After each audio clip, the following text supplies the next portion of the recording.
Like, so the World Memory Championship, to compete at that level, you've got to memorize 5 decks of cards in under 5 minutes, randomly shuffled.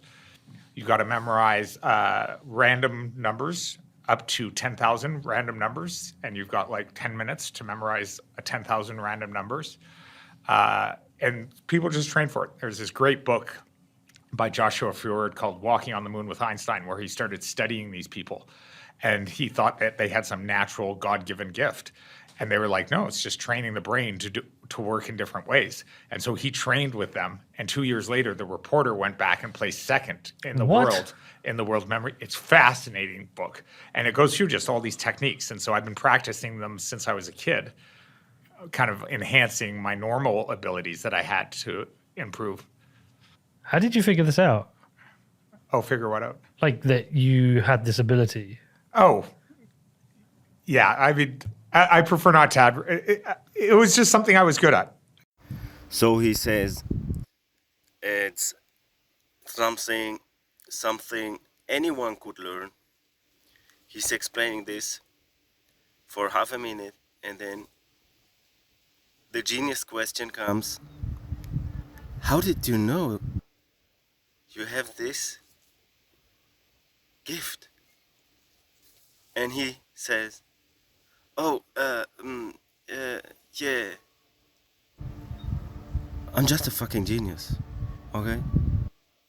Basically neglecting everything he said before.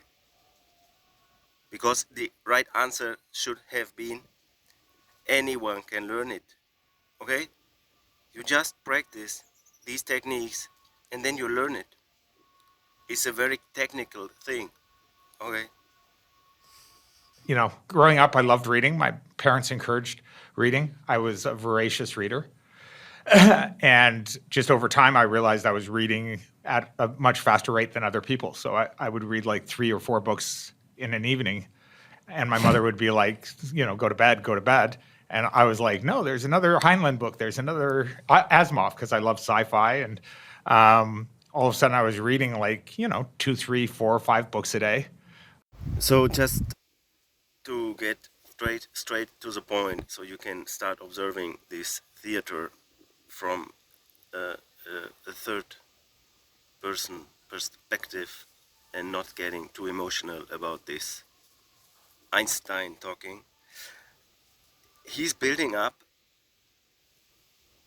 credibility, okay? So he's getting very personal about totally unrelated things to the technological aspects of Bitcoin.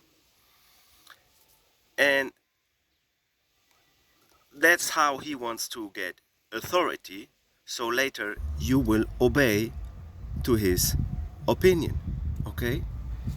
Because you might just say, oh, he's so smart, he must be right. I don't think I read that many books a year.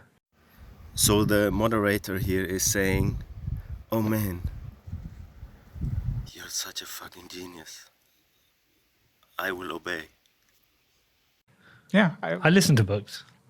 Yeah, I found podcasts really, really difficult because the rate of input was so much slower compared to how I speed read, because I would kind of just see the page and kind of scan it, and I would just like, it would freak my girlfriend out because when we used to travel, I'd bring like 2 suitcases of books to last like a 1-week vacation. And I was like, you have your shoes, I have my books. I can imagine being able to do that, but that's an incredible. Like, do you not even have to pause to just kind of take it all in, the page in? Yeah, I just kind of flip. And it's... So please investigate on this. Just investigate on speed reading, and there are speed reading contests, there are books, you can learn it, okay? It's just repetition, okay?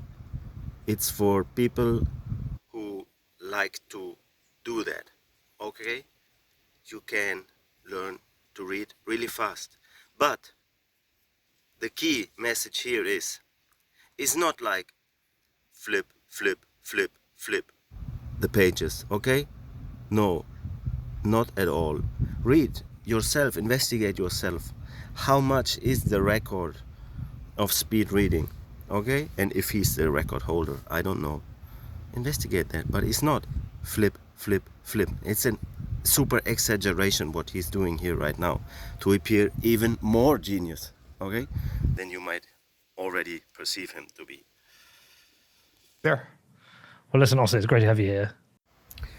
Okay, that's just the classical thing you will hear on every single episode of this moderator, who is like a massive sociopath from my observation. Yeah, he just likes to give his guests a massage and even more his own show, right? Because he's so grateful to have him here, because he's so valuable, right? So that means in the end his show is so valuable, right? Just reading between the lines. Thank you. Long time coming. Yes. We've been talking about this for a couple of years, really. Yeah. Yeah, we're going to talk about the vulnerable world hypothesis or thesis. But before that, it's like the opportunity to sit across from a cypherpunk. It's not something I get too often these days. So I'd like to dig a little bit into the background. I'm sure you've talked about it hundreds of times, but lots of listeners won't have heard too much about the early history of the cypherpunks. Can you just dive in, like start anywhere you want, but I'd love to just know about like how you first became or came across this group of people, how you first became involved with them. Sure. Take me all the way back. Well, growing up as a teenager, I was kind of experimental. I was an old school hacker. So I explored computer networks. Some I was allowed in, some I wasn't, but that was the only way to get access to the kind of early internet. And so, but while still a teenager, I kind of realized there was no future in this. So I started a career as a teenager as a security consultant where I would do red team attacks. That was one of my very first companies. So I would get hired by companies to break into their systems and show them the vulnerabilities. A lot of my friends got arrested by the FBI in an early operation called Operation Sun Devil, where they essentially made hackers enemy like number one and violated their civil liberties. It's what led to the creation of Electronic Frontier Foundation, Mitch Caper and John Gilmore, and who was the third founder? It was Mitch, John, and John Perry Bowler, who we miss, incredibly great person. They created EFF as a reaction to this.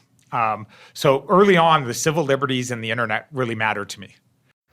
So if your rights really matter to you, and you know that you're living in a country that is pretending to do good, but is going after you just for doing stuff, do you really love your liberty so much? The world is so big, and so many cypherpunks are still free, right? They just went to live somewhere else.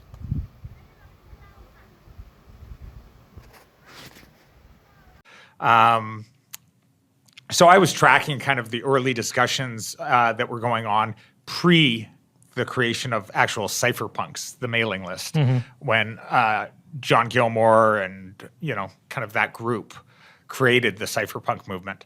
I was already involved. I was tracking the early battles around PGP that were happening. I cared about encryption. So I sold my first big company in 1996. 1994 to 1996, I had started an internet provider, raised some capital, and ran one of Canada's largest internet providers, kind of like the Earthlink dial-up internet of its day. I was co-founded it with my brother with investments from my dad, and then we merged with another, and kind of I was the CTO. So I was running fiber into Canada, running all their data centers. We sold it and came into a bit of money, not totally life-changing, but for that age, it was significant. How old are you? This would have been, so it was 96, so I was 23. Nice. Yeah. But, it was significant. Our dad, who was our angel investor, made more, betting on his sons than he had in pretty much most of his career as a CFO of public companies. And Even better. yeah, and so it was nice. And we were kind of thinking as a family, what do we want to do next? And I had this thesis. I was like, the same way Netscape changed, browsing to make it easy and accessible for everyone. I said, what if we could build like the Netscape of encryption tools, the Netscape of cypherpunk tools, something that is just so transparently easy that the UI would make every email encrypted, every person would have a pseudonym, totally unlinkable pseudonym, so that different parts of your life could never be linked, and you had an email address for every part. And all your internet communication was routed over an anonymous IP network based off the idea of WADI, PipeNet, which was based off David Chome's DCNet. So I basically took all the best cypherpunk technologies, untraceable pseudonyms, some of the work that had been done with anonymous remailers. I looked at Hashcash that Adam had built and invented for anonymous remailers.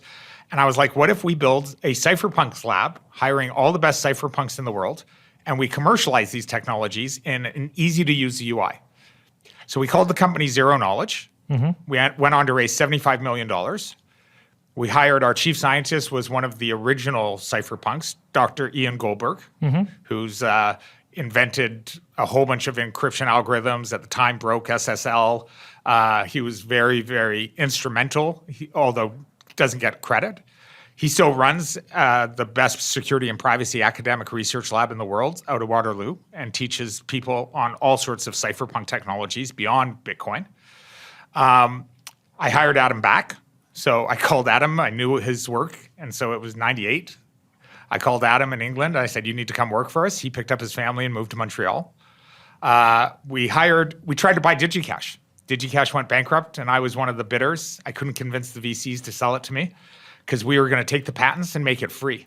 Okay. And we were going to release anonymous eCash because that was the missing piece. So the idea was if we had anonymous identities, anonymous IP, and anonymous payments, we could build the internet that wasn't based off surveillance capitalism. Okay. And we could build an alternate economic model for the world. And we could embed at the base layer of the internet privacy and anonymity. So we got in a lot of trouble. We released a hack on the Intel Pentium serial number chip because Intel released a chip that had a serial number on it that they said would track you across the web. And they promoted this idea that we would put a permanent cookie on your chip. And they said, but you'll be in total control. And we were like, screw that. So we released a hack that showed that a remote attacker could exploit it. And Intel hated us. So we were all over the news as privacy advocates. We were very vocal. We got a lot of press. This is pre-Google, so a lot of this stuff disappeared. We grew to 280 employees. We did one of the first actually eCash mints.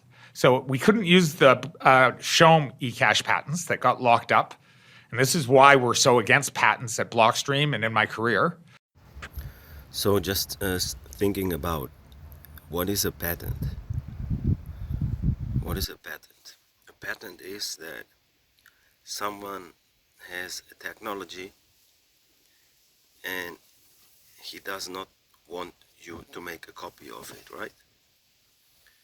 So if you have a technology called BTC, then why would you not want others to make copies of it if you're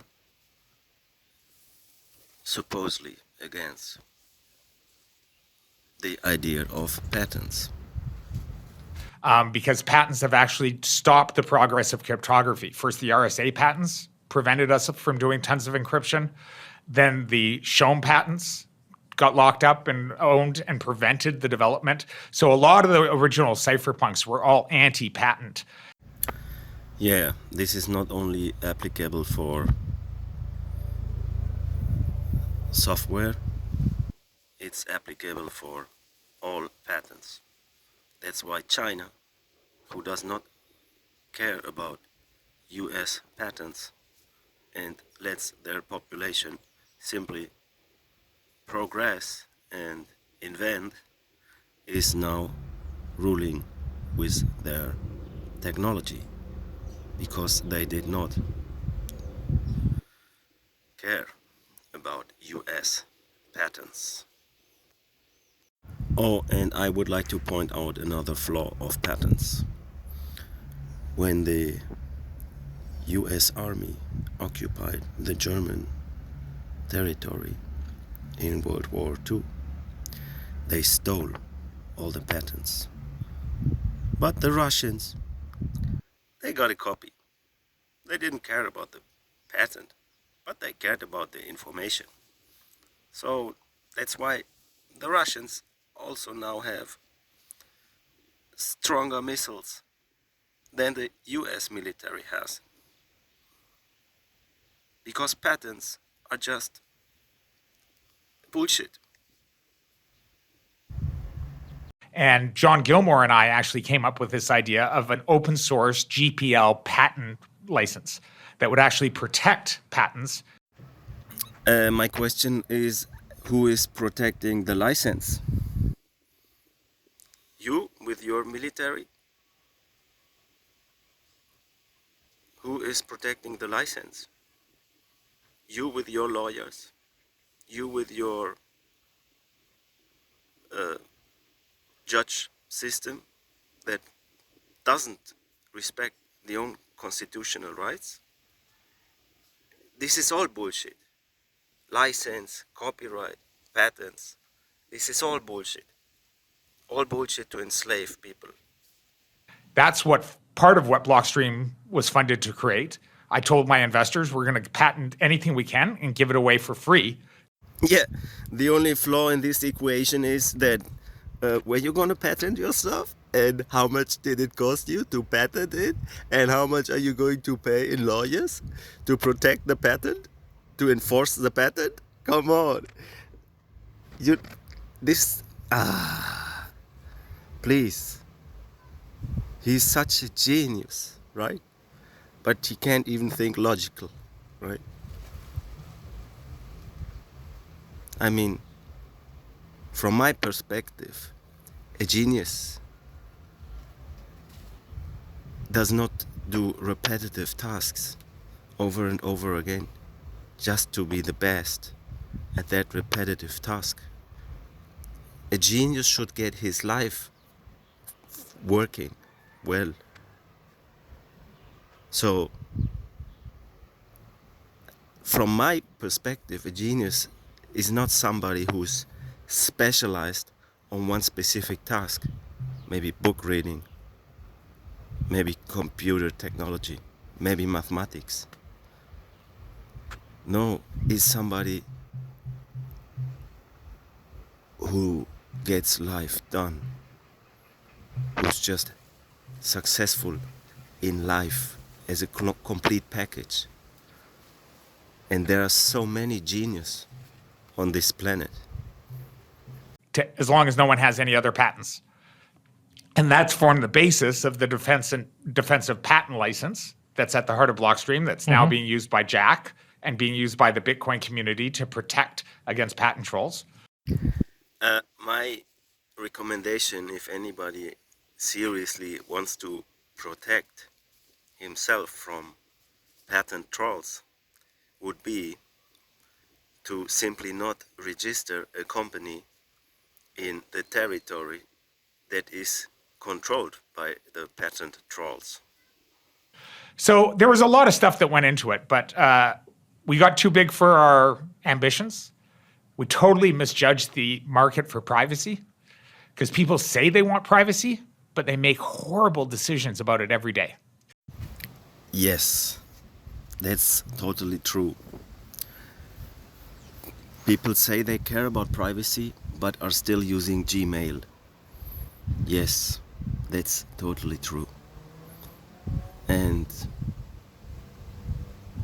I also must add that not every aspect of life must be private, okay? So if I have a public company and I have conversations that are basically public anyway, then maybe whatever is not that problematic to have these conversations on Gmail. But there is a difference if you want to have privacy on your bank account. That's a huge difference. Yeah, I think the problem with privacy is that to achieve a high level of privacy online is actually quite a lot of work. And you have to give up quite a lot of useful tools. I went through a process after a Jameson Lopp interview of trying to just give myself more privacy on my phone. And it was little things like Google Maps became almost unusable. Just little things like that. So it's difficult for a couple of reasons. I think technically, people who aren't competent with technology can make simple mistakes, which they end up giving up some of their privacy, and also the convenience side. Yeah. Well, we actually developed, so we had a tool that ran on your computer. You just picked which identity. It would automatically scan to see if you were leaking data. It would replace it with your pseudonym's data. It would automatically alternate your emails. So it would essentially be like a small AI agent that maintained a siloed identity. It routed over an anonymous IP connection, something we called freedom.net, which was built or at the same time that Tor was released. But we worked with the guys at Tor developing the techniques. We ran the very first attacks on large-scale anonymous IP networks and detailed here are all the ways our system could be attacked, because we believed in security through transparency, not security through obscurity. It was all built off cypherpunk ideals. We ended up acquiring the patents to the only other way to do eCash at the time, which was Dr. Stefan Brands, who was David Schoen's PhD student. He figured out a better way to do eCash than blinded signatures, or at the time a lot of people believed. It was a lot more extensible. And so Adam wrote the toolkit, and we used it ourselves. So we issued anonymous tokens, because how do you pay for your pseudonym where we don't know who you are? So the entire idea was we never could ever break, even with a gun to our head, we could not tell you who one of our customers was. And we actually had the FBI approach us a number of times because one of our pseudonyms would do something illegal, and we just said, we can't. And we did it all from Canada, where we could export military-grade encryption, because in the US it was illegal at the time. Circa kind of mid-2000s, the dot-com crash happens. I had raised tons of money. We were running a heavy burn rate, but at the time that was okay because all these companies were going public. Mm-hmm. And, the market just wasn't there. I've made a famous joke at a conference. Bruce Schneier ended up using this. I said, if you grab 100 people and put them in a room and ask them if they care about privacy, 97 people will put up their hand. 2 weeks later, if you grab those same people for a different survey and ask them if they're willing to give up a DNA sample in exchange for a year's free McDonald's, 94 will put up their hand. And I said, that's kind of the problem, is that privacy is ephemeral. It's a long-term thing that people don't generally make good decisions about. Same way a lot of people talk about, I care about the environment, but they'll go out and buy 2 SUVs because it's convenient for them. Mm-hmm. So he is making up a completely ridiculous example of various aspects of privacy, and you cannot compare privacy in one aspect with privacy in another aspect.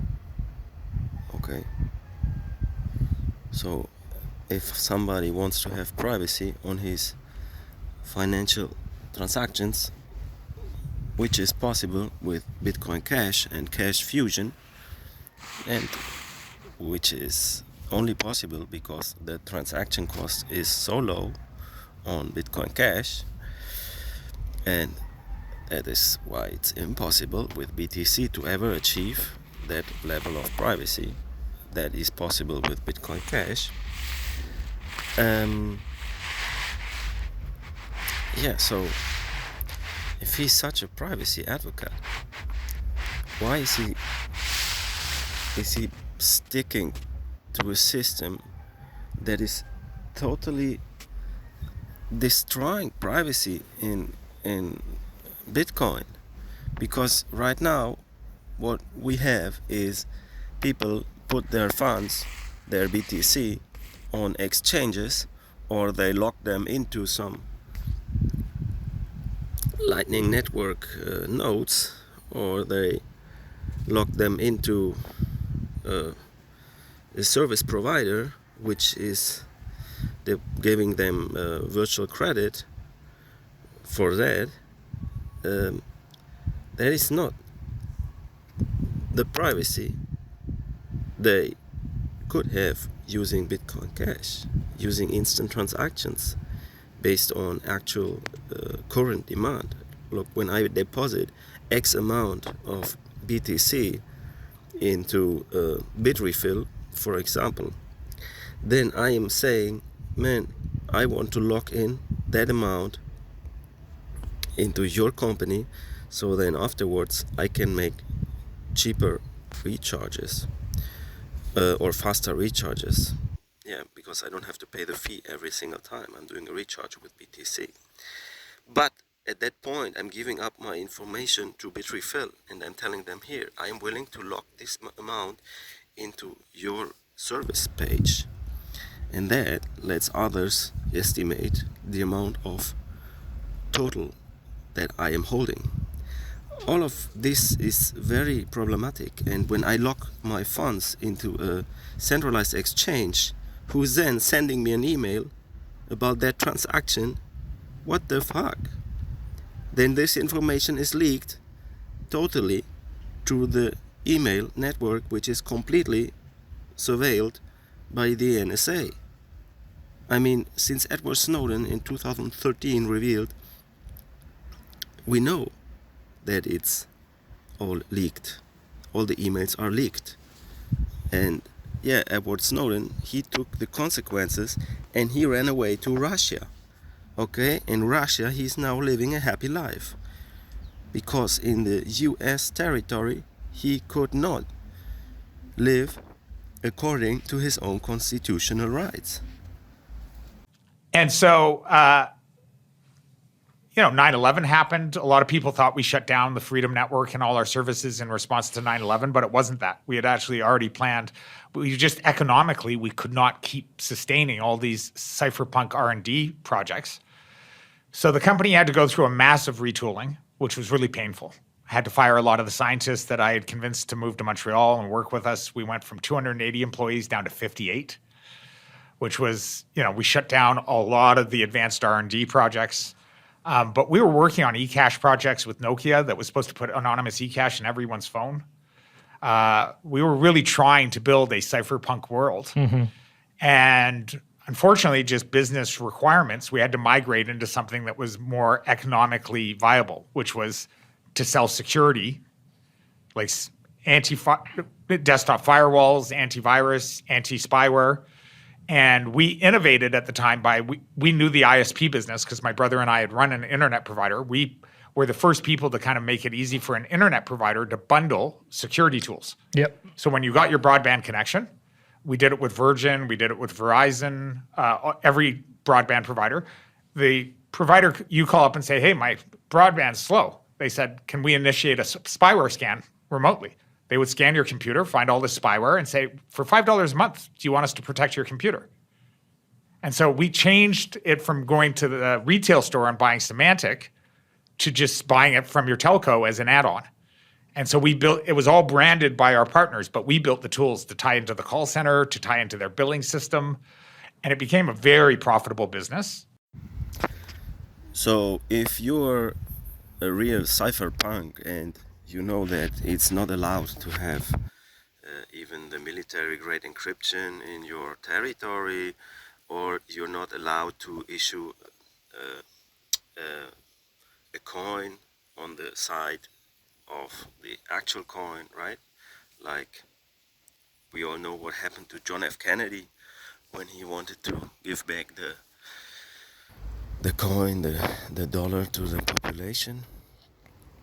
So if you know all that and you're such a badass cypherpunk, then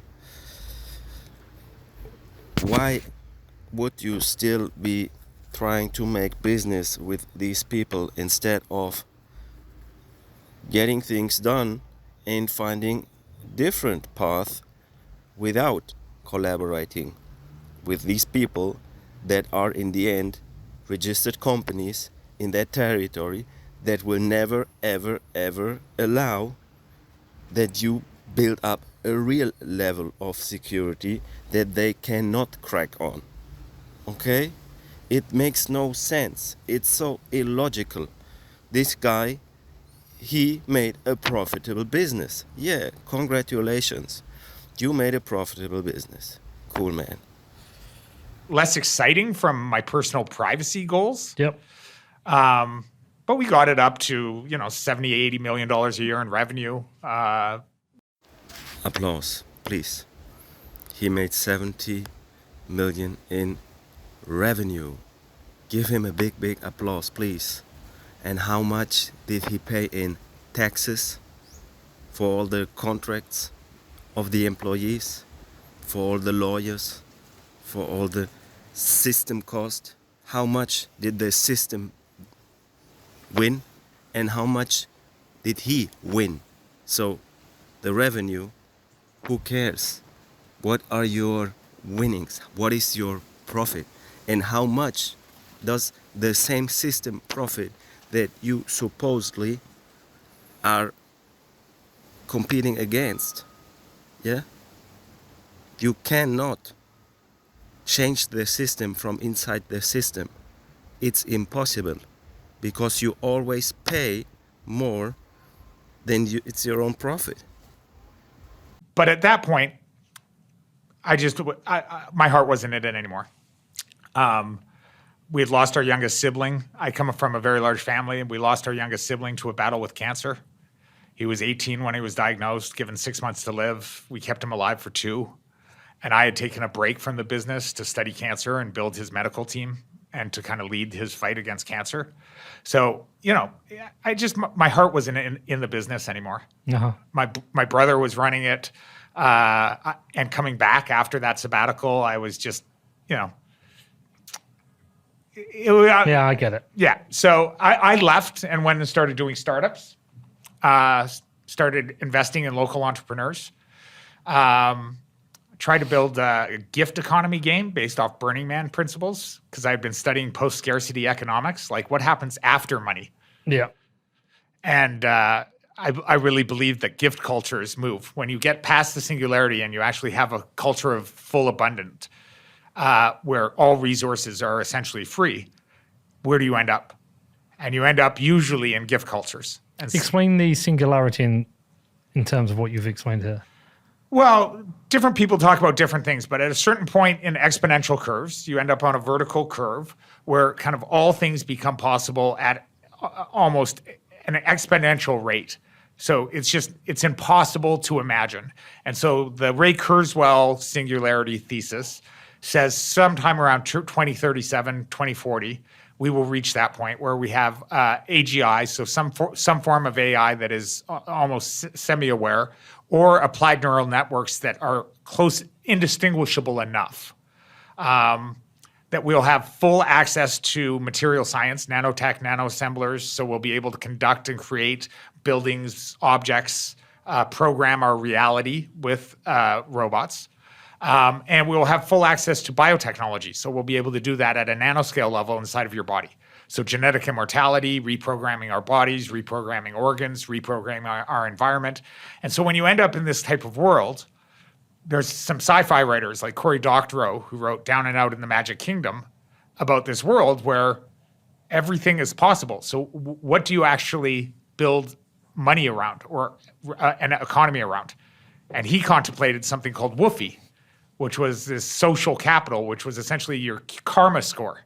So if you were an asshole all day, and everyone has brain-computer interfaces, and if you were an asshole and everyone determined you to be an asshole, you could come home and find out that your apartment was 80% smaller because nanoassemblers had taken away your right to space. It's very Black Mirror. Oh, it's fascinating. So we were playing around with the idea of what if we could build a karma society, a pay-it-forward random acts of kindness based off gift culture. And so that was a COA. It was fun, but I missed a few things, But I was also very active in investing in companies. So I invested in a bunch of startups, started playing the role of VC. Fast forward kind of 2009, 2010. Went through a bad kind of breakup with my kind of then time fiance. I just had been too work obsessed.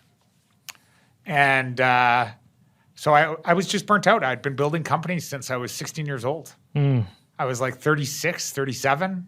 Like the love of my life and I just broke up and I was just kind of lost. So I went and played poker professionally for a few years. Hired a bunch of poker pros to teach me. How'd you do? Good and bad. My ego played too heavily initially. I walked in and I was Always like the way. playing high stakes and I'm like, I know what I'm doing. And then all of a sudden I start studying leaks in the game and I start realizing that I'm the whale at the table, that other people are taking advantage of leaks. The fish. Yeah. So I went down a level, humbled myself, hired some pros, hired some experts, and I got pretty good. I'm able to hold my own and kind of, and I know when I'm outgamed, and I know not to sit at certain tables. Come 2013, now friends had been calling me since 2010 about Bitcoin, and they were like, Austin, it looks like eCash is finally invented. And my answer, frankly, was, fuck you, don't call me on this. Here speaks the true cypherpunk.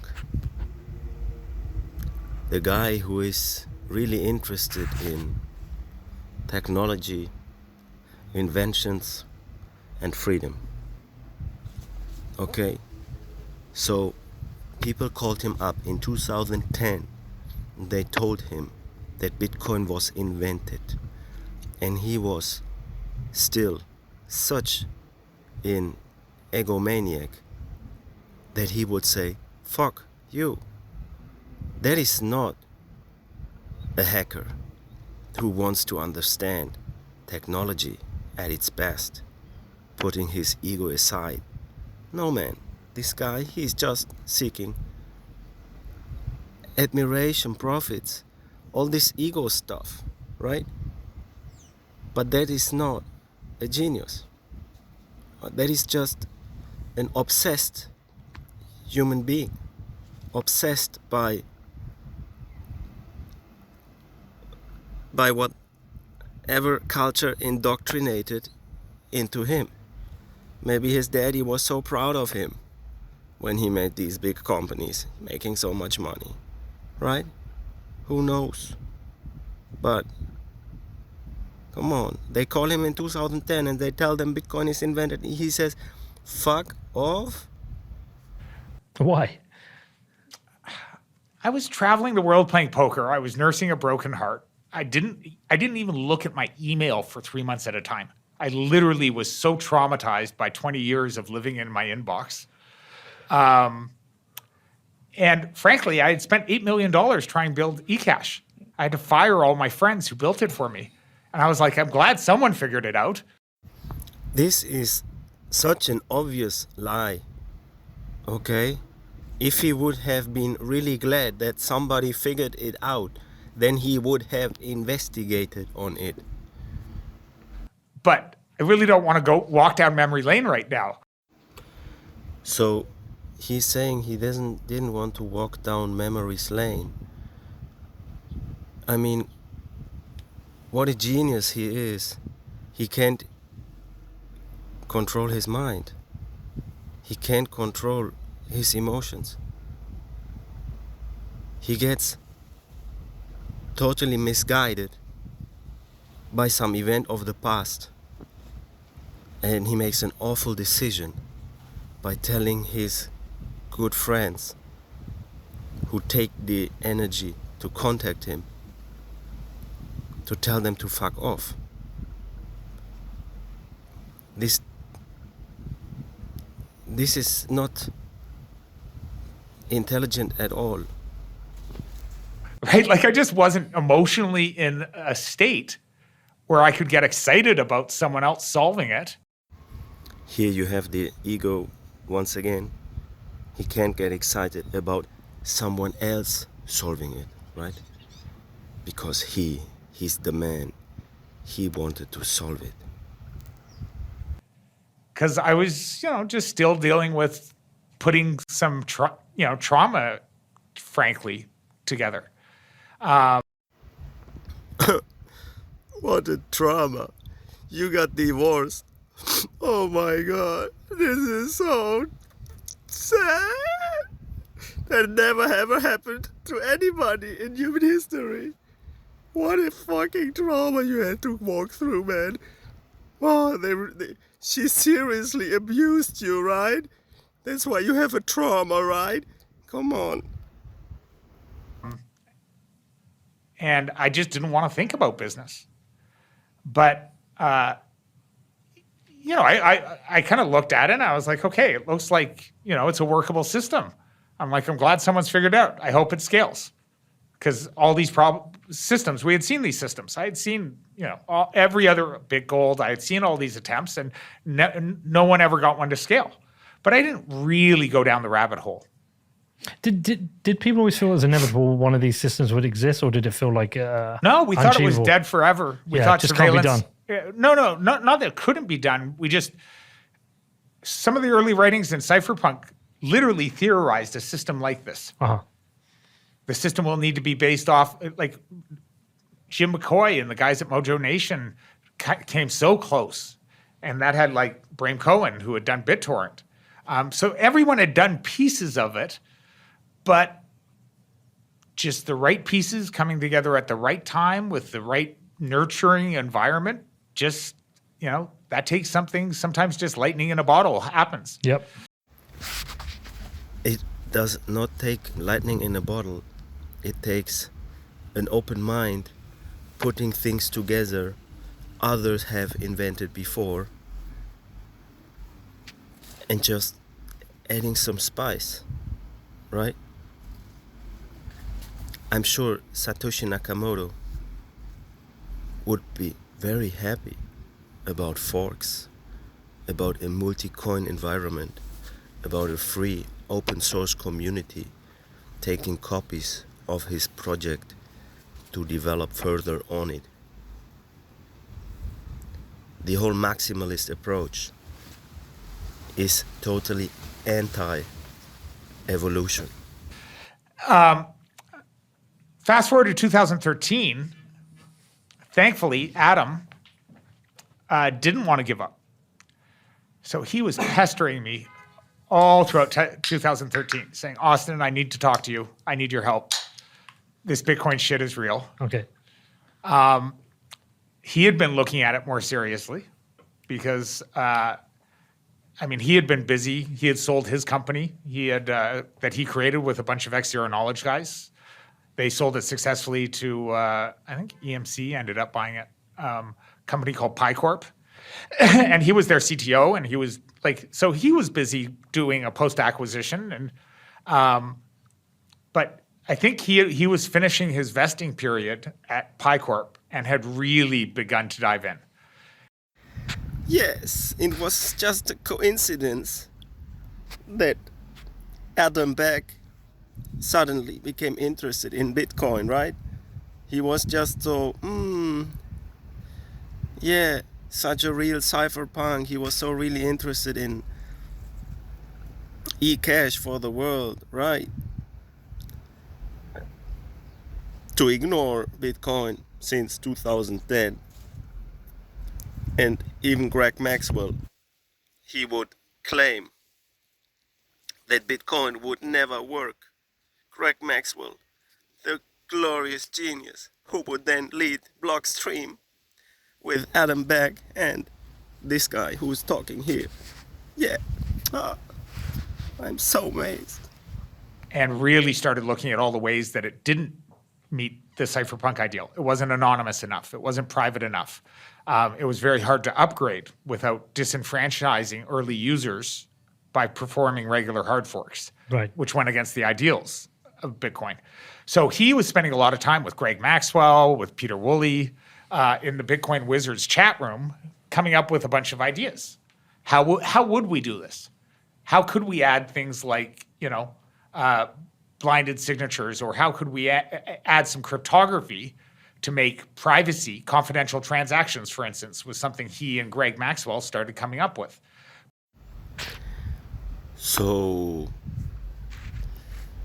I would like to make everyone aware that Bitcoin the technology Bitcoin is more private than any Swiss bank account ever was. And people also thought that Swiss bank accounts are private. And they were private for a while, until some corrupt banksters sold some CDs to the German tax office. But in essence, the Bitcoin technology, yes, it is fucking private. The only trouble is when you want to put your money into the system and out of the system. When you go over centralized exchanges, then it's not private anymore. And when you have pattern of usage which are difficult to avoid, but they are avoidable with random number generators, just like any poker player, any really good poker player, he takes a watch and he says, okay, in this situation I'm going to bluff 75% and I'm going to fold 25%. And then he looks at his watch and he said, okay, it's 11 seconds after the last minute. I'm just gonna fold.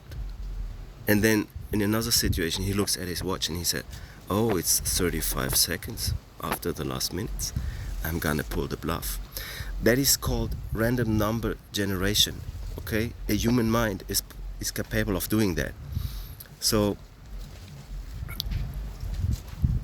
yes, Bitcoin is private, but you got to learn how to use it correctly, so it is private. But they were talking about how could we actually bootstrap or layer in more fungibility, more privacy to a system that's already built. So at that time in 2013, mixing coins, that strategy was already known, and there were coin mixers on the free internet where you could mix your coins. And the only and the easiest way, right, in software programming, the principle is keep it simple, stupid. It's called KISS, the KISS principle.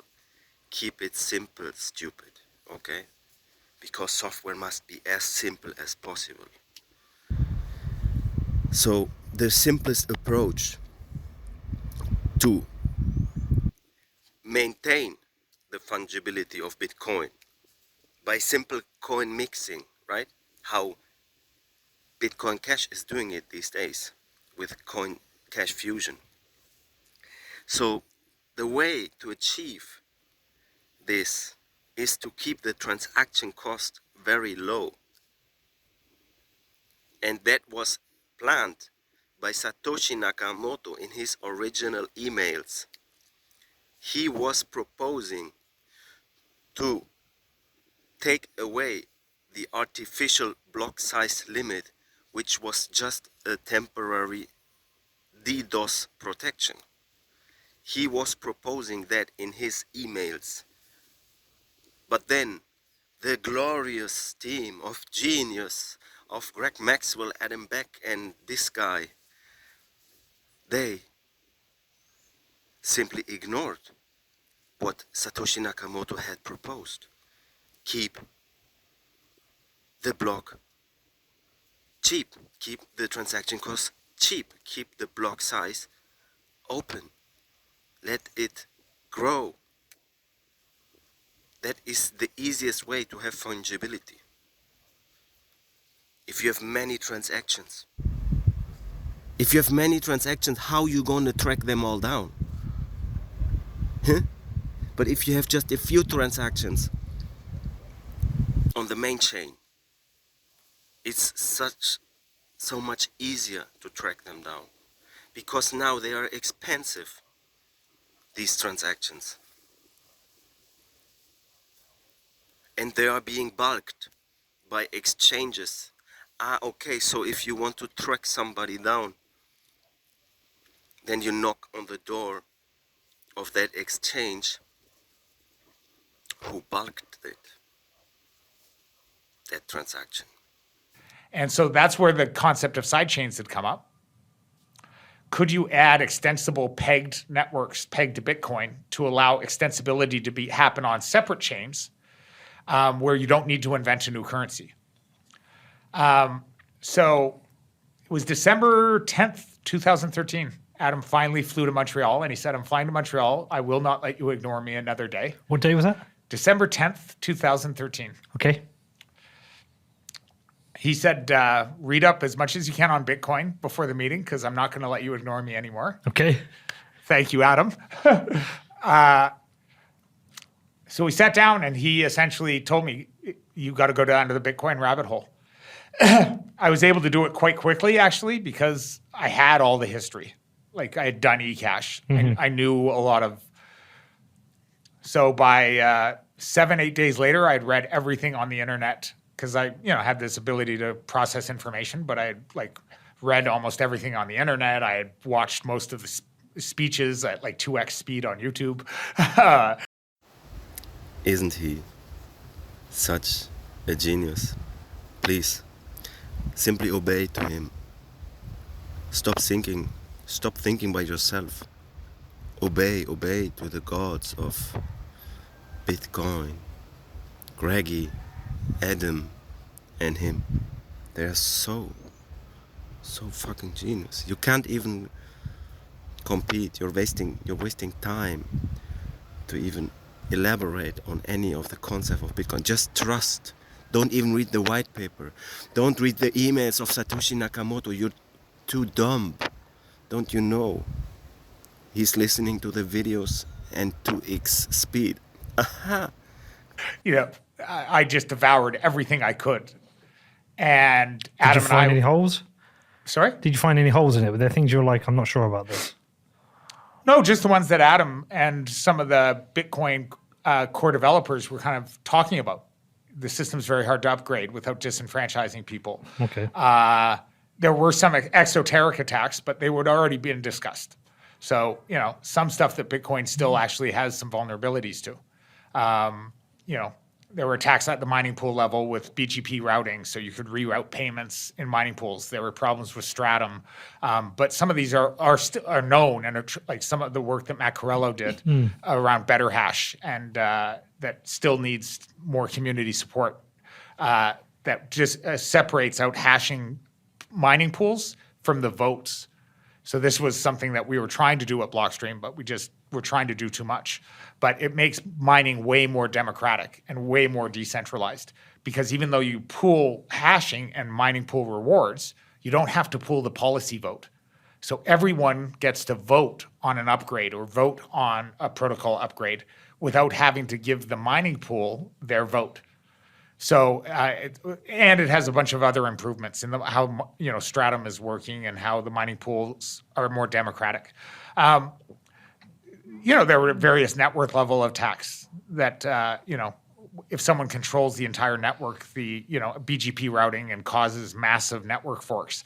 There are ways to do various, and these are now written up and academically studied and Bitcoin Core, and people are talking about various responses to those. But I was in, I was talking to Adam at this point 12 hours a day over Skype, talking about what kind of company would we create. So now he's pretending that he came up with the idea to create Blockstream with Adam Beck, right? It just a coincidence.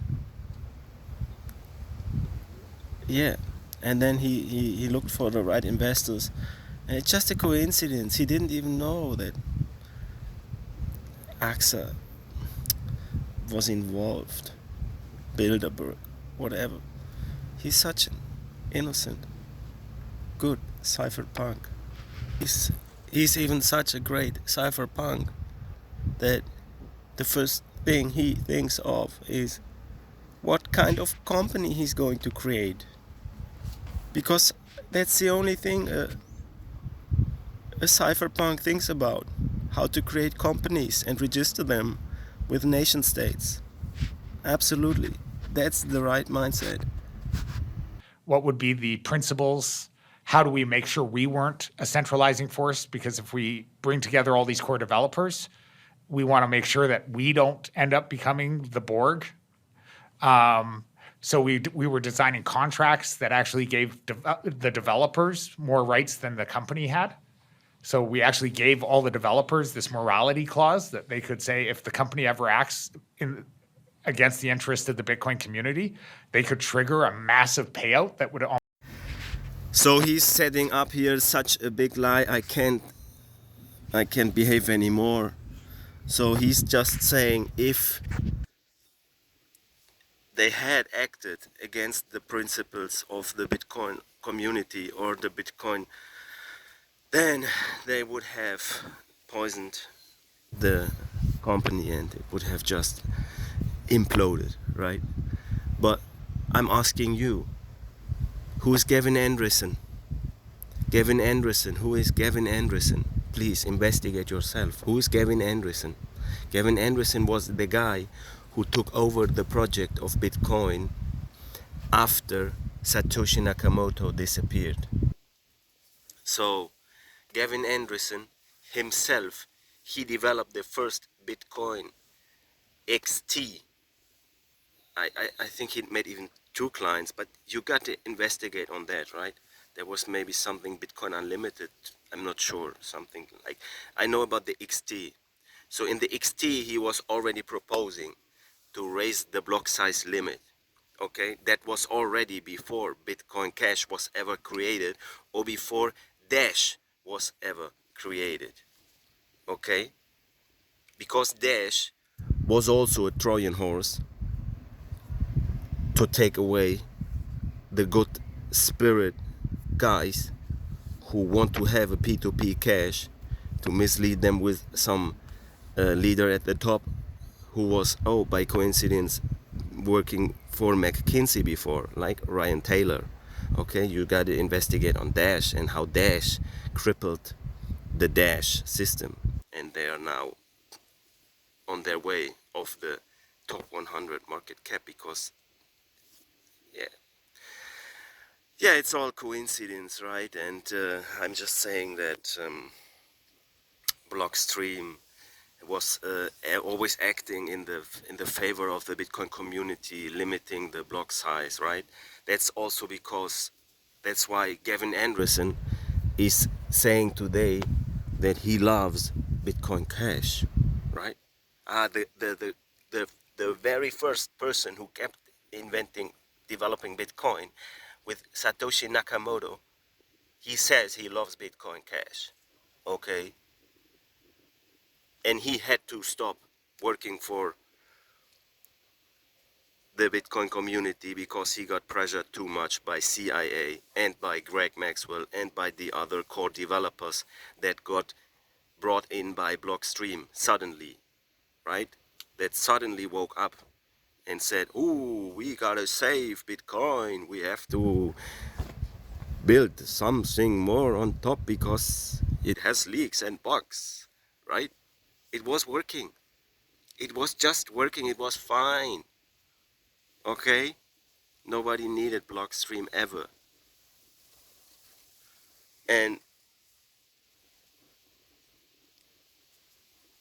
so he's setting up this lie right now that if they had acted against the will of the community, then they would have poison pilled the company Blockstream. Yeah?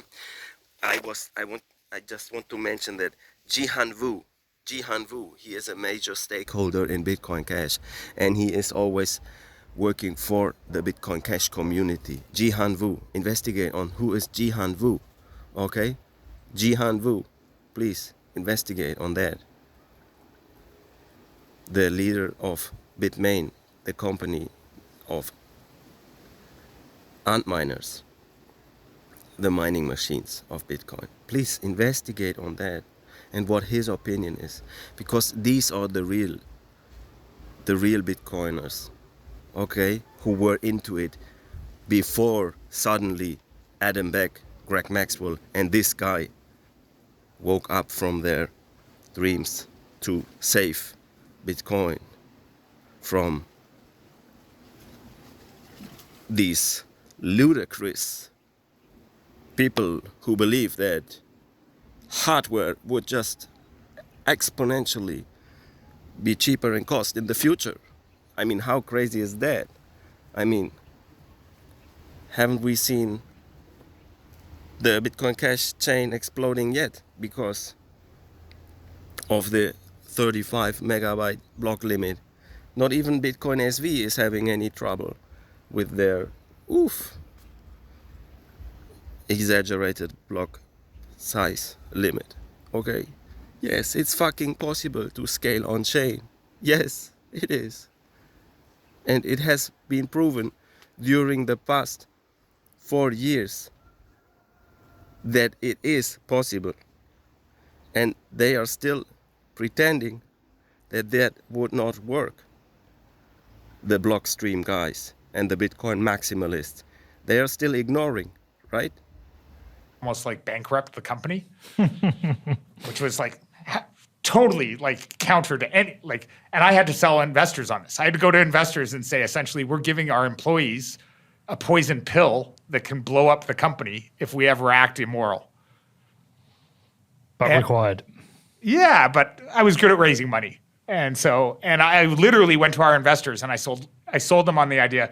This was the pitch. Everyone thought we had this master plan for Blockstream, that we had some like secret revenue plan to take over or keep block sizes small so we could profit.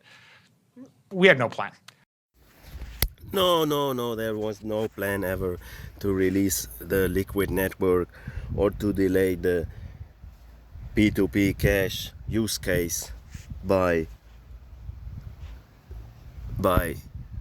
giving the original Bitcoiners the hope that Lightning Network would ever work. And now, after 5 years of development of Lightning Network, it's still failing and nobody cares because BTC is not for payments. And whatever Lightning Network does, any company can do with their internal accounting system. There's no need for that if privacy is not an issue. So, and if decentralization is not an issue, because centralized Lightning hubs that will work as a settlement layer between big companies, that's not Bitcoin. Bitcoins are moved on chain, and that's how you preserve the qualities of that technology. And to move them on chain, the transaction cost must be low, right? So how do you want to tell me that it's working with Bitcoin Cash? Bitcoin Cash just works. There has never been any issue with Bitcoin Cash for payments. It just works. It just works. And it's such a much more genius solution because it keeps it simple and it lets the developers focus on what is really important. I literally went to our investors and I said, you need to look at Bitcoin as the Manhattan Project of the financial singularity. The world of finance will be completely remade with Bitcoin at the core. And it is literally like creating atomic fusion that Feynman and Teller and Oppenheimer did.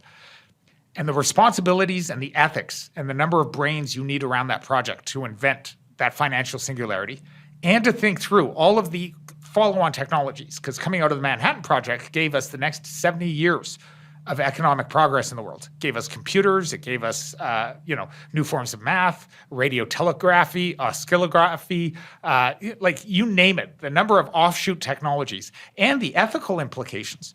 because all of a sudden you invented something that had the power or that could potentially, in the wrong hands or misused, bring about the end of society. I mean, the Manhattan. And so I literally said, we want to create the Manhattan Project of Bitcoin. Bring together all the scientists. I said, we're going to need a shitload of money. And I have no idea how we're going to make money, but we'll figure it out. So he's bringing the point that Bitcoin in the wrong hands could go wrong, right? And that's why Bitcoin Cash is in the hands of many different independent developer teams with many different implementations in many different programming languages of the Bitcoin node software. And that is the only way how to be decentralized at the development level, and not by bringing up a company called Blockstream who will then control the source code repository and will even revoke the access to Gavin Andresen. They kicked him out, Gavin Andresen. Investigate on that. I went to 7 or 8 investors that I trusted. I would like to point out that the whole Bitcoin system is based on not trusting, being transparent, being open.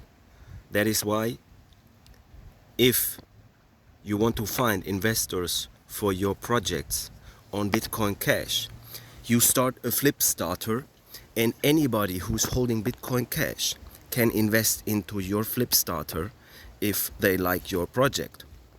And then you build something amazing for the Bitcoin Cash network. That is the way how to work in the real Bitcoin style, in the real cypherpunk style. You just ask the community to come up with the funds. If your idea is truly legitimate, then they will give you the funds. But in the case of Blockstream, the idea was not legitimate. That's why they came from behind with the help of the CIA and some companies working with them to infiltrate Bitcoin. Who had the vision? Reid Hoffman was one of them. LinkedIn. Yeah. Yeah. But beyond that, I mean, Reid and I knew each other. He and I had had a relationship. He funded Mozilla and was on the board of Mozilla because Reid is a very deep thinker. Mm-hmm. He had been there at the early days of the internet. He was friends with a lot of the guys from Creative Commons. They had done work on how do you design the protocols of the internet to keep it out of the United States hands when the ITF took over standards and made it so that domain name space wasn't just controlled by the US. So I would like to point out that Ethereum has their own domain name system, and also there is a so-called shitcoin called Zilliqa from United Domains, which is also working towards a truly decentralized network, bypassing the certified authorities of the US government. And I would also like to point out that if this guy was a real cypherpunk, and if this guy really did not want to give control to the US government about Bitcoin, then why did he only collaborate with US companies being investors? Please answer that yourself. Just think logical. When Creative Commons was writing the rules to make sure that not everything on the internet could be copywritten, that we would have copyleft and Creative Commons licensing. So Reid funded Mozilla to make sure that it wasn't just Google and Microsoft defining the standards of the web. And I knew Reid to be a deeply ethical and long-term thinker. That's ultimately why we chose him to invest in the company, and I was never eternally grateful and never regretted that. And he actually helped us. Like some of the other people we brought in, Danny Hillis was one of the original creators of some of these internet protocols. He was there at the beginning of the internet. While we are here talking about the important figures in the process of creating the internet, I would like to mention Aaron Swartz. Aaron Swartz.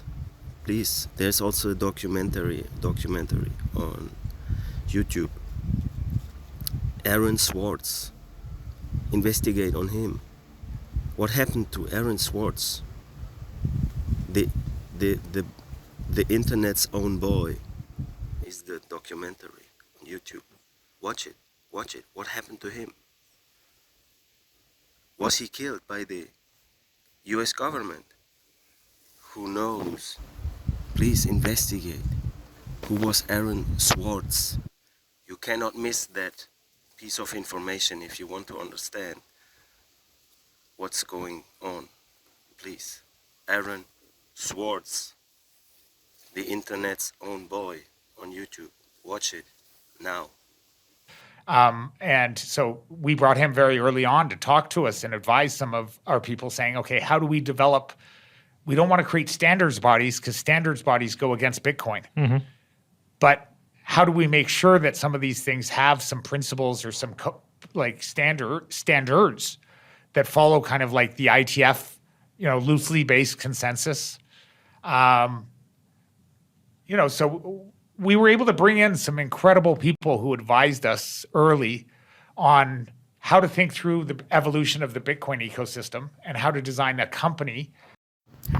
Yeah, they would just bring in some incredible people, right? Some incredible people, incredibly unknown to the real Bitcoin community that was simply exchanging their information on bitcointalk.org at that time, or Reddit, or Bitcoin, that got hijacked, and where all the moderators got suddenly changed and all that censorship happened. Please investigate on that. Reddit. Now we have our BTC maintaining the spirit of the real Bitcoin community, more or less. It's really hard to maintain the spirit of the real Bitcoin community on Reddit, because Reddit is such a manipulative tool. I mean, just register a Reddit account. You don't even have to give your email address. You just register 100 Reddit accounts, and then you go and you spam the shit out of you. That is Reddit. Or you buy some votes. Easy. You can even pay with Bitcoin to buy some votes to manipulate the public opinion on Reddit. Okay? So if these guys really would have wanted to do something good for Bitcoin, then they would have simply asked the community, having a healthy conversation like they did before on Bitcoin Talk, on Reddit, or like we're now having on Read.cash or on Noise.cash, which are new social networks, or Memo.cash, which is quite dead right now, but it was a really good thing at the beginning. So Read.cash and Noise.cash, there is the real Bitcoin community still looking to find a way on how to bring Bitcoin forward in the cypherpunk way, by crowdsourcing the opinion, not by bringing in some people he knows, he trusts. No, crowdsourcing the information, because everybody is a genius. Everybody can participate in this project. That is the idea of Bitcoin, an open system. And how to design, and some stuff we did right, some stuff we failed miserably at. How did you balance the idea of building a company, which ultimately would want to be profitable, with also wanting to support the Bitcoin network, an open source, network? Because they're intrinsically linked, but they're also two separate entities. They don't need to be, but it was unique. So Yeah. we had examples of Red Hat. There are open source companies who have done incredibly well supporting and generally, in fact, the best open source projects have a whole bunch of companies who have learned to make money in the open source ecosystem who can then fund it. So he's talking about Red Hat. Red Hat is a Linux distribution that had success selling their distribution to some companies, more or less. I heard of Red Hat, SUSE. My father, he was using that stuff, Red Hat and SUSE. And later he switched back to Debian, which is the free Linux. Nobody has to pay for Linux. And now it's Ubuntu, it's also free. Or it's Linux Mint, is also free, and they're all based on Debian. So how much Red Hat succeeded? I don't know. I've not heard about them ever since I was a kid. But I would just like to bring the example of Apple and Android. Yeah, like Apple with his closed environment of iPhones. How much success did they have to conquer the world with their phone? And how much success did Android have with an open source system? Just investigate yourself, and you will notice that iPhones are mostly being used in the nation states which are controlled by the patents of the 5 Eyes. And then you can also investigate what are the 5 Eyes. And while you're on that, check out Kim.com and why he got fucked so hard for violating censorship laws in the US while he was living in New Zealand, which is also under the 5 Eyes. But at the time, you need to remember, no one was spending money on the core developers. I mean, almost all the core developers had day jobs elsewhere. Yep. They had the incredible amount of stress and personal attacks. They were being trolled. Some of them had like bounties put out on their lives, essentially for assassination politics. Didn't that like crazy Romanian guy who died recently in Costa Rica, he was going after Peter Willey, wasn't he? That was one of them. Yep. Yeah. I mean, that's public knowledge. Yeah. But I mean, when you're Peter and you're trying to do good work in an Yeah. open source system and all of a sudden people are putting bounties on your head to have you killed, it's not exactly conducive to a healthy, Nope.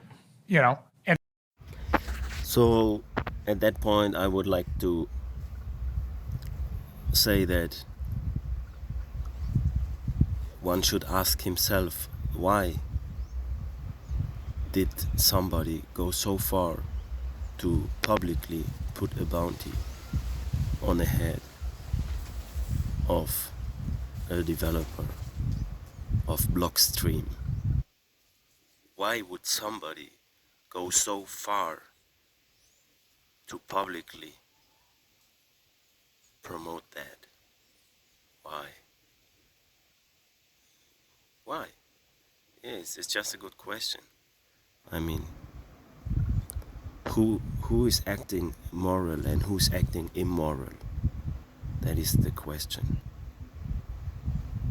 I mean, the US government, they didn't have to put a bounty on the head of Julian Assange. They didn't have to put a bounty. They didn't have to put a bounty on the head of Edward Snowden. They didn't have to put a bounty on the head of Bradley Manning. They didn't have to put a bounty on Kim.com or on Aaron Swartz. No, they just did it, right? But they are the good ones. They are the good ones. I would always collaborate with US registered companies. Yes, because they are the good ones. Yeah, that's totally easy to understand. I mean, anybody who puts bounties on heads publicly, come on, what a bad guy. But I mean, that's just incompetence. You gotta kill them secretly. You gotta kill them secretly. And before, you must have a smear campaign on their name and tell everybody they raped a woman, like they did with Julian Assange, right? That is how professionals do it. Putting a bounty on somebody publicly, that is something public, okay? And why was that guy doing that? That is the big question. What did Blockstream do that somebody would act like that? So we looked at it and we said, we got to help these guys. We got to give them stable salaries. We got to give them freedom to continue to work. We got to give them financial support. You got to give them financial support, right? Because true Bitcoiners, true cypherpunks, they are not having a shitload of Bitcoins, right? No, you got to give them the financial support, the 70 million, which you gave them. Great. Oh, that's so much. Wait, how much is Bitcoin worth today? 1 trillion. That's 1 million. That's 1,000 billion. And you want to give them financial support with 70 million? That's ridiculous. If anyone who was early in Bitcoin really believed in Bitcoin, they just had Bitcoin and they would get paid by that, and they would not have to keep on working for any company whatsoever, only if they did not truly believe in Bitcoin. And then if they did not truly believe in Bitcoin, like Greg Maxwell publicly stated on the mailing list in 2000 something, before he was hired to infiltrate Bitcoin. If somebody does not truly believe in Bitcoin because he says fuck off to his friends in 2010, or if Adam Beck needs 3 years to suddenly be interested in Bitcoin, then maybe these are not the right people who should get hired to build the future for Bitcoin. And that is maybe why nobody ever needed any funding for the most successful companies built on Bitcoin, because true Bitcoiners, they just had Bitcoin, and they bought Bitcoin when it was worth $1 or $10 or $100, and they don't need 70 ridiculous million. And no one else was doing it. Coinbase wasn't investing in the open source community. Most of the people getting rich off Bitcoin in mining weren't contributing. Whoa. So please check out Smart BCH. Checks out Smart BCH and how Jihan Wu, the CEO of Antminers of Bitmain, who came up with the first Bitcoin mining machines, what he is doing today to support Bitcoin, and then checks out all the Flipstarter campaigns being funded by generous billionaires who were early in Bitcoin. Checks out flipstarter.cash and how many millions have been donated voluntarily to all the Bitcoin Cash projects to get this thing built right in a decentralized way, empowering these who actually do the job without questions asked. You make up a proposal. If they like your idea, they give you the funds. They don't even expect a return, anything but bringing Bitcoin Cash forward. Because Bitcoin Cash, the real Bitcoin, it feeds itself. If you make that network more famous, then the price of the coin goes up. And because it is limited in quantity, that is the way how the investors get their return on investment. That is how Bitcoin works, how Satoshi Nakamoto made this artificial intelligence work. It feeds itself. It doesn't need any companies. And all these companies are failing. Like Coinbase is failing. They are putting Ethereum guys in jail. Okay? There was an Ethereum guy, he was giving a talk in North Korea. And then he was put in jail because Coinbase gave out information to the US government about somebody logging in with his Coinbase account, whatever. That is how they operate. The centralized exchanges and Coinbase. Or they pump a Litecoin with Charlie, and then Charlie sells his Litecoin at the top and tweets it, makes fun of everybody. How stupid they were to believe in his trashy Litecoin, because he infiltrated Coinbase to make them list Litecoin, to then pump it. And who knows how much did he bribe the CEO of Coinbase for that operation. To their credit, some people, like the guys from Chaincode Labs, Yep, had great been guys. thinking about it, but they didn't know the developers. And it was one of my big regrets. They came to us early on and said, how can we help? And we were kind of like, we got this. Well, they're helping now. Oh, Yeah. so much love for those guys. And, frankly, when Blockstream went through some of its changes and some of our co-founders needed to find a new environment, because startups are messy. Like, sometimes it, doesn't always work. Oh, it worked really well.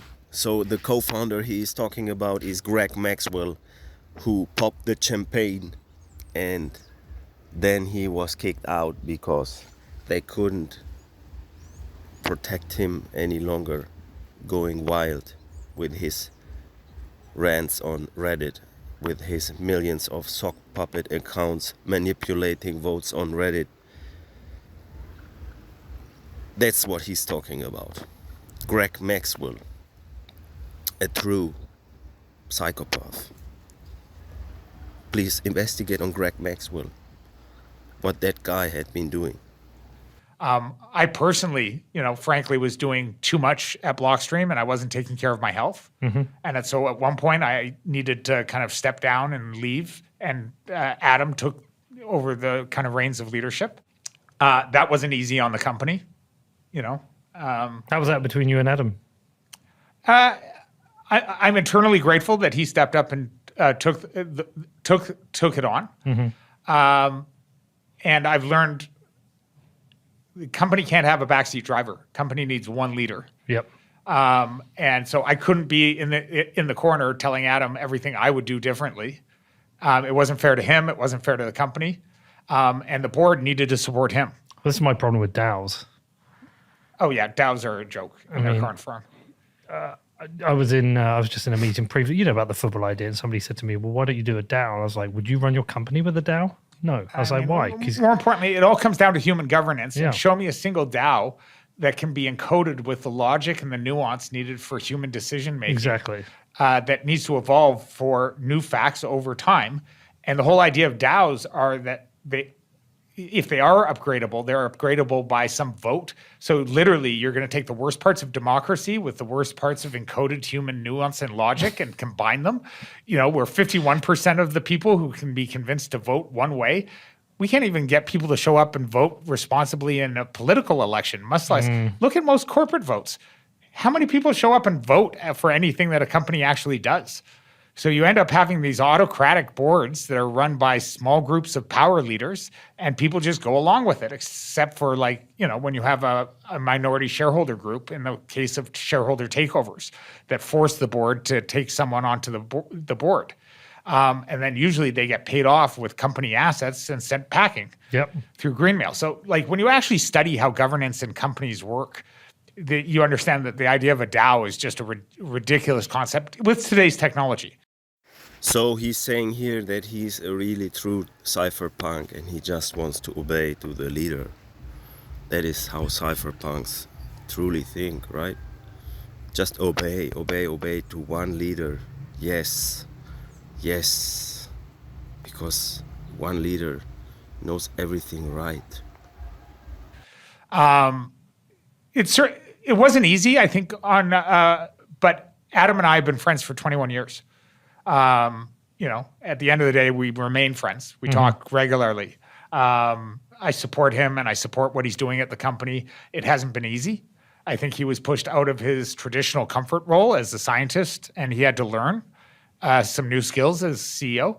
But he's doing incredibly well. I mean, the company just had a monster round. Yeah. The suite of products they have now is incredible. I was on the website the other day, and first time I've been up for a while. It's like, holy shit. They do this, they do this, they do this, they do this. They're like the suite, it's a full suite of Bitcoin products. Huge. So now you can easily see that the lie is easy to discover, because if they were working on the Bitcoin protocol to make Bitcoin better, how on earth did they have the time to invent all these other products? Wasn't it the idea he was just saying that there were these lonely developers, they had no funding and we gave them some funding? Wasn't that his first song? And now he's singing another song? What a great product suite they have. Oh, the Liquid Network, the Lightning Network, and all of these nice products they are now selling the licenses for, right? Protected by the copyright and the patents, because he's such a cool cypherpunk. None of those are not for profit. And we literally told our investors, we will have to subsidize some products that are just good for the ecosystem that you may never have a profit. But the idea, and you asked why a company, was because if you look at most companies that can affect change, they're usually driven by a capitalist and economic engine. And that is why Bitcoin is something totally new. It is not comparable to anything anybody has ever seen before. And that is the genius behind Bitcoin. And that is why it does not need any company leading it. That's why Bitcoin Cash works awesomely, with 6 different developer teams getting funded voluntarily every time. Please investigate how much the Bitcoin Cash billionaires have donated to the developer teams of Bitcoin Cash in the past year, since they split off of BCH, which was also some kind of malicious developer team, but that got finally sorted out. So they regularly donate 1,000 Bitcoin Cash to developer teams of Bitcoin, and they are decentrally funded by Smart BCH. For example, the Knut team is getting decentrally funded by Smart BCH tokens that they themselves created. or the Permissionless Software Foundation by Chris Troutner is also being funded by their own PSF token. That is how it works. They have their own way of funding in a decentralized way. They don't need anybody, any big banks, big investors, big bodies to come in and drop some cash. The same people who believe in Bitcoin, they voluntarily sponsor the projects. That is flipstarter.cash, and that is all smart BCH with all the decentralized exchanges that have already been spun up. Six decentralized exchanges have already been spun up on smart BCH, and it's not even fully live yet. It doesn't have the decentralized bridge yet, which will be when it will take off. That gives them power and growth and revenue. You can call them good or bad in various situations, but Google has promoted certain things I really believe in. They've done also a huge amount of damage to privacy and to, some unintended consequences. That's why when, jokingly, they stopped using that "don't be evil" Yeah, because they were getting mocked. It was like a confession. It's like the day they did it. It's like, yeah, we admit we're now evil. Well, What it the was fuck. But that's why when we created Zero Knowledge, I jokingly said we're going to call it "Can't Be Evil." Yes. And so, but we actually, even then, the developers asked me to stop using it because they pointed out that evil is such a subjective term, what one person determines, and they didn't want it being mocked against us the Yeah. same way it became a mocking term, because they were like, okay, we think we can't be evil because we're designing things with encryption, but other people may not agree with our decisions on how we're using encryption. We actually had written out all these principles of what can't be evil means. Voluntary, fully encrypted protocols, attack vectors, always like security through transparency, not through security through obscurity. Was the Google kicker? Was it when they agreed to censor content in China? I'm trying to remember. Were they not in China, and then they went into China but agreed to censor things like Tiananmen Square, and that's when they Well, dropped it. Google ended up pulling out of China mostly. But when they went, but- was that when they removed the "Don't Be Evil"? Was it about that time? There were a number of things that were Yeah. kind of going on at the same time. Yeah. I think they had started doing some AI research with the military, and then their Right. employees protested that, which is still a very big open issue. Okay, so first he pisses on Google for being a centralized company, and he says, but Blockstream, they are getting it right, That is totally illogical. That is why Bitcoin Cash is totally decentralized and has totally autonomous, decentrally free working individuals to bring it forward.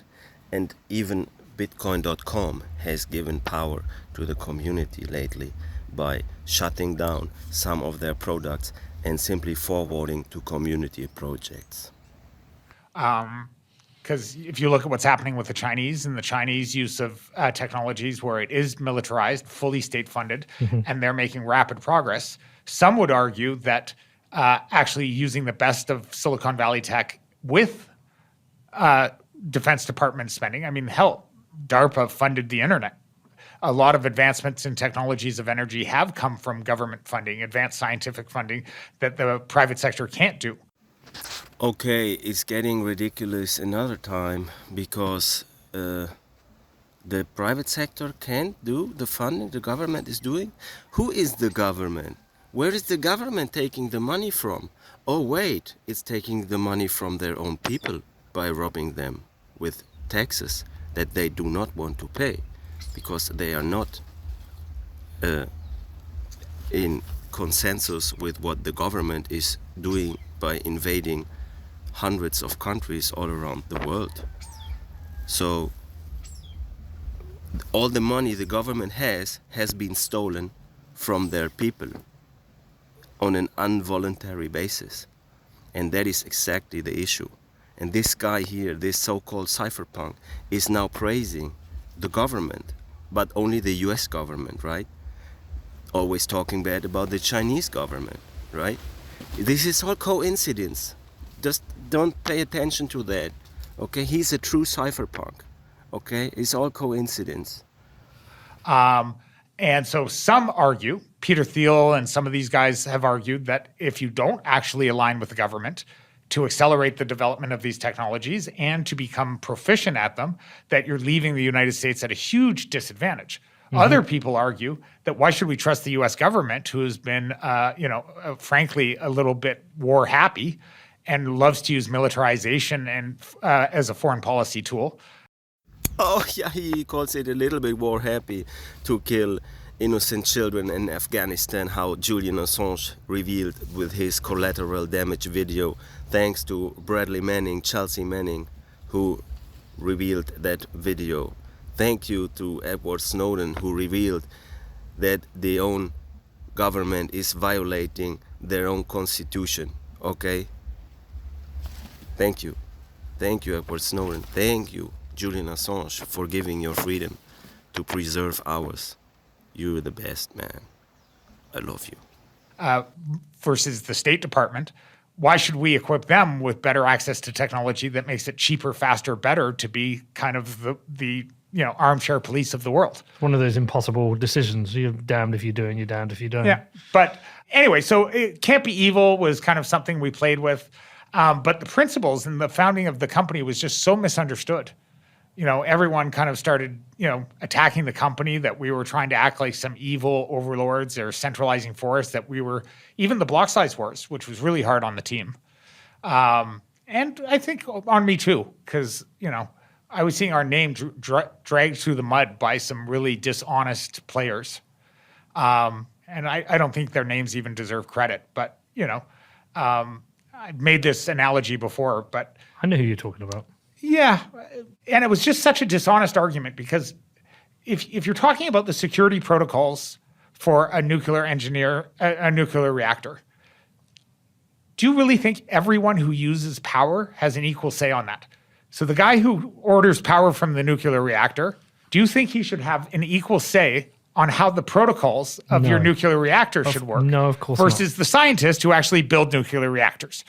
That's the one Nick Szabo always laughs about and used as an example. He was like, 90% of the people arguing about this have no say in it because they don't have the scientific qualifications to understand what they're debating. I use the analogy of... Hold on, doesn't that go back to Plato's argument against democracy? Well... it's but not all things should be a democratic vote, because not all people should have equal say in all arguments. Yes, that's true. Not all people should have equal say in all things. That's why nobody should have the power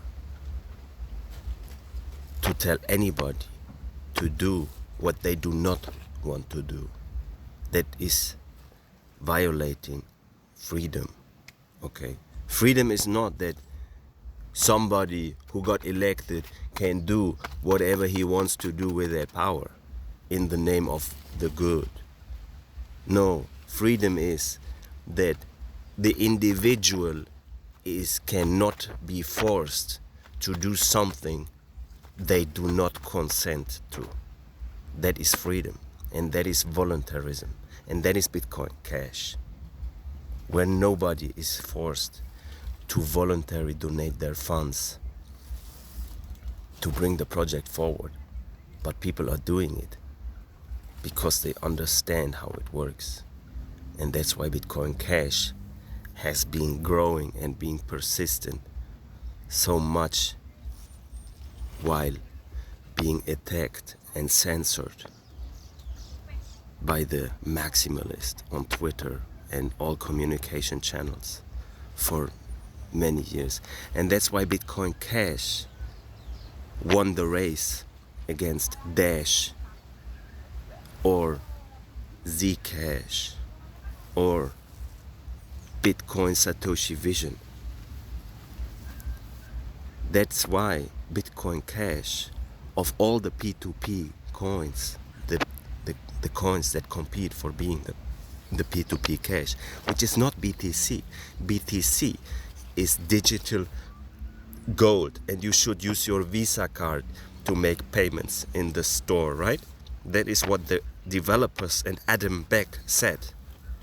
Supporting Tether also. You should use Tether. You should use your Visa card to make payments. No, you should not use the digital gold, BTC. That is what they said. And now, suddenly, they say, oh yeah, we want to use it for payments too. Look, the Lightning Network. Look, El Salvador. That makes no sense.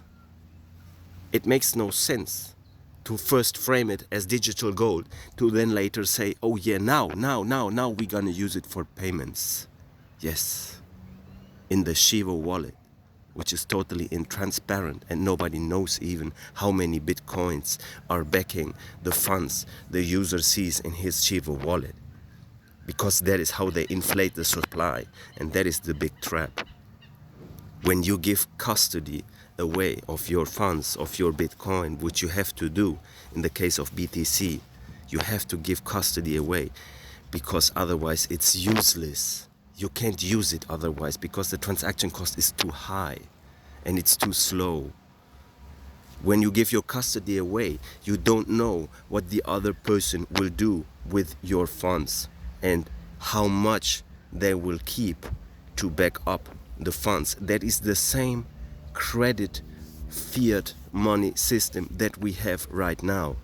That is why BTC and Blockstream is a Trojan horse, and that is how they corrupted Bitcoin, BTC, by making it a coin of custody. And when you have custody, you can inflate the supply. And why is Bitcoin Cash so different in that aspect? Because you can take your coins off the exchange 100 times per day without paying any fees for that. And you do it instantly if the exchange accepts the zero-conf transactions. For example, if you play poker on blockchain.poker, then you make a deposit with Bitcoin Cash, you get them instantly credited. Because blockchain poker knows that this transaction cannot be reversed like the BTC transaction can be reversed, because in 2016 the malicious developer team of Blockstream coded the replace by fee hack that also stole funds, and they are complicit in that robbery of individuals that trusted into the Bitcoin technology, and then they were surprised that suddenly it didn't work as it worked before. So Bitcoin Cash is the solution, because you can take your money, your Bitcoin Cash, off the exchange, off the site right away after using the service.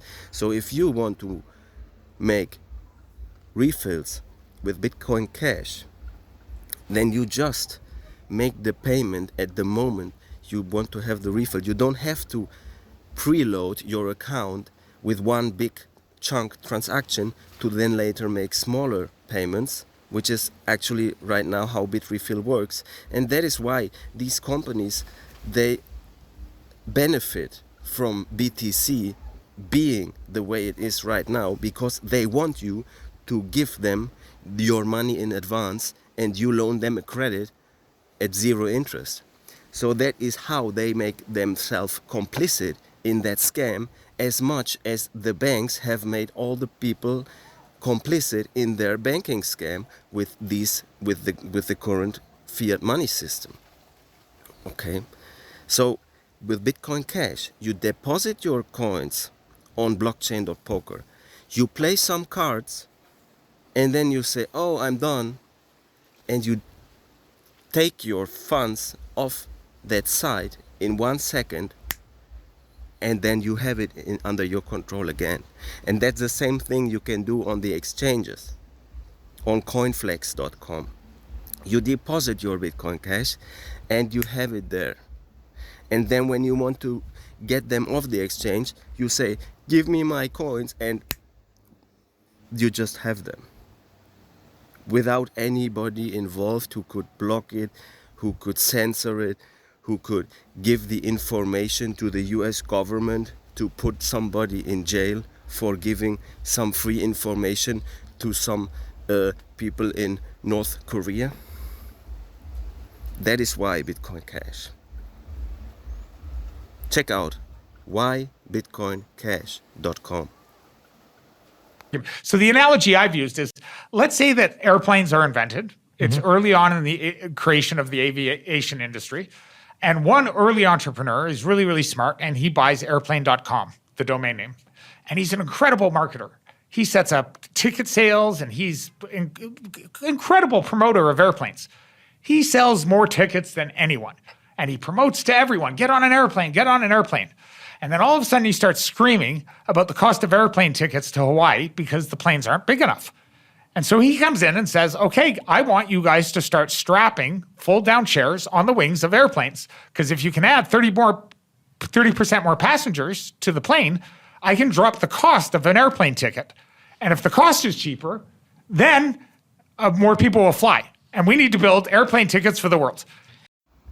So this analogy is totally insane, because Bitcoin is not an airplane ticket. Bitcoin is the foundation of the society. The money is the foundation of the society, and airplanes and airplane tickets are not. So everybody in the world needs money to voluntarily interact with other individuals. But airplanes are not necessary in that equation. So this is just an insane attempt to make fun of Roger Ver, who's the owner of Bitcoin.com, who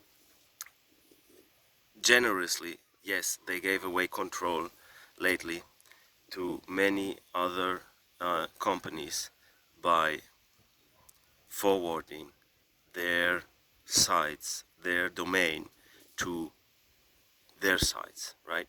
They are collaborating, okay? They are not building a monopoly like Blockstream is doing.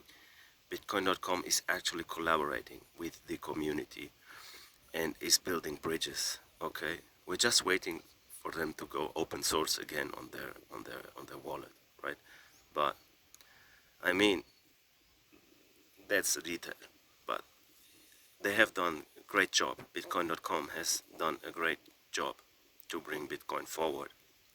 And yeah, another aspect I would like to point out here is that Roger Ver, I wish he in 2013, when it was obvious what was going to happen, when it was obvious that the censorship is unbeatable, when it was obvious, well, in 2013 maybe there was hope left, but in 2014 and 2015 there was no hope left.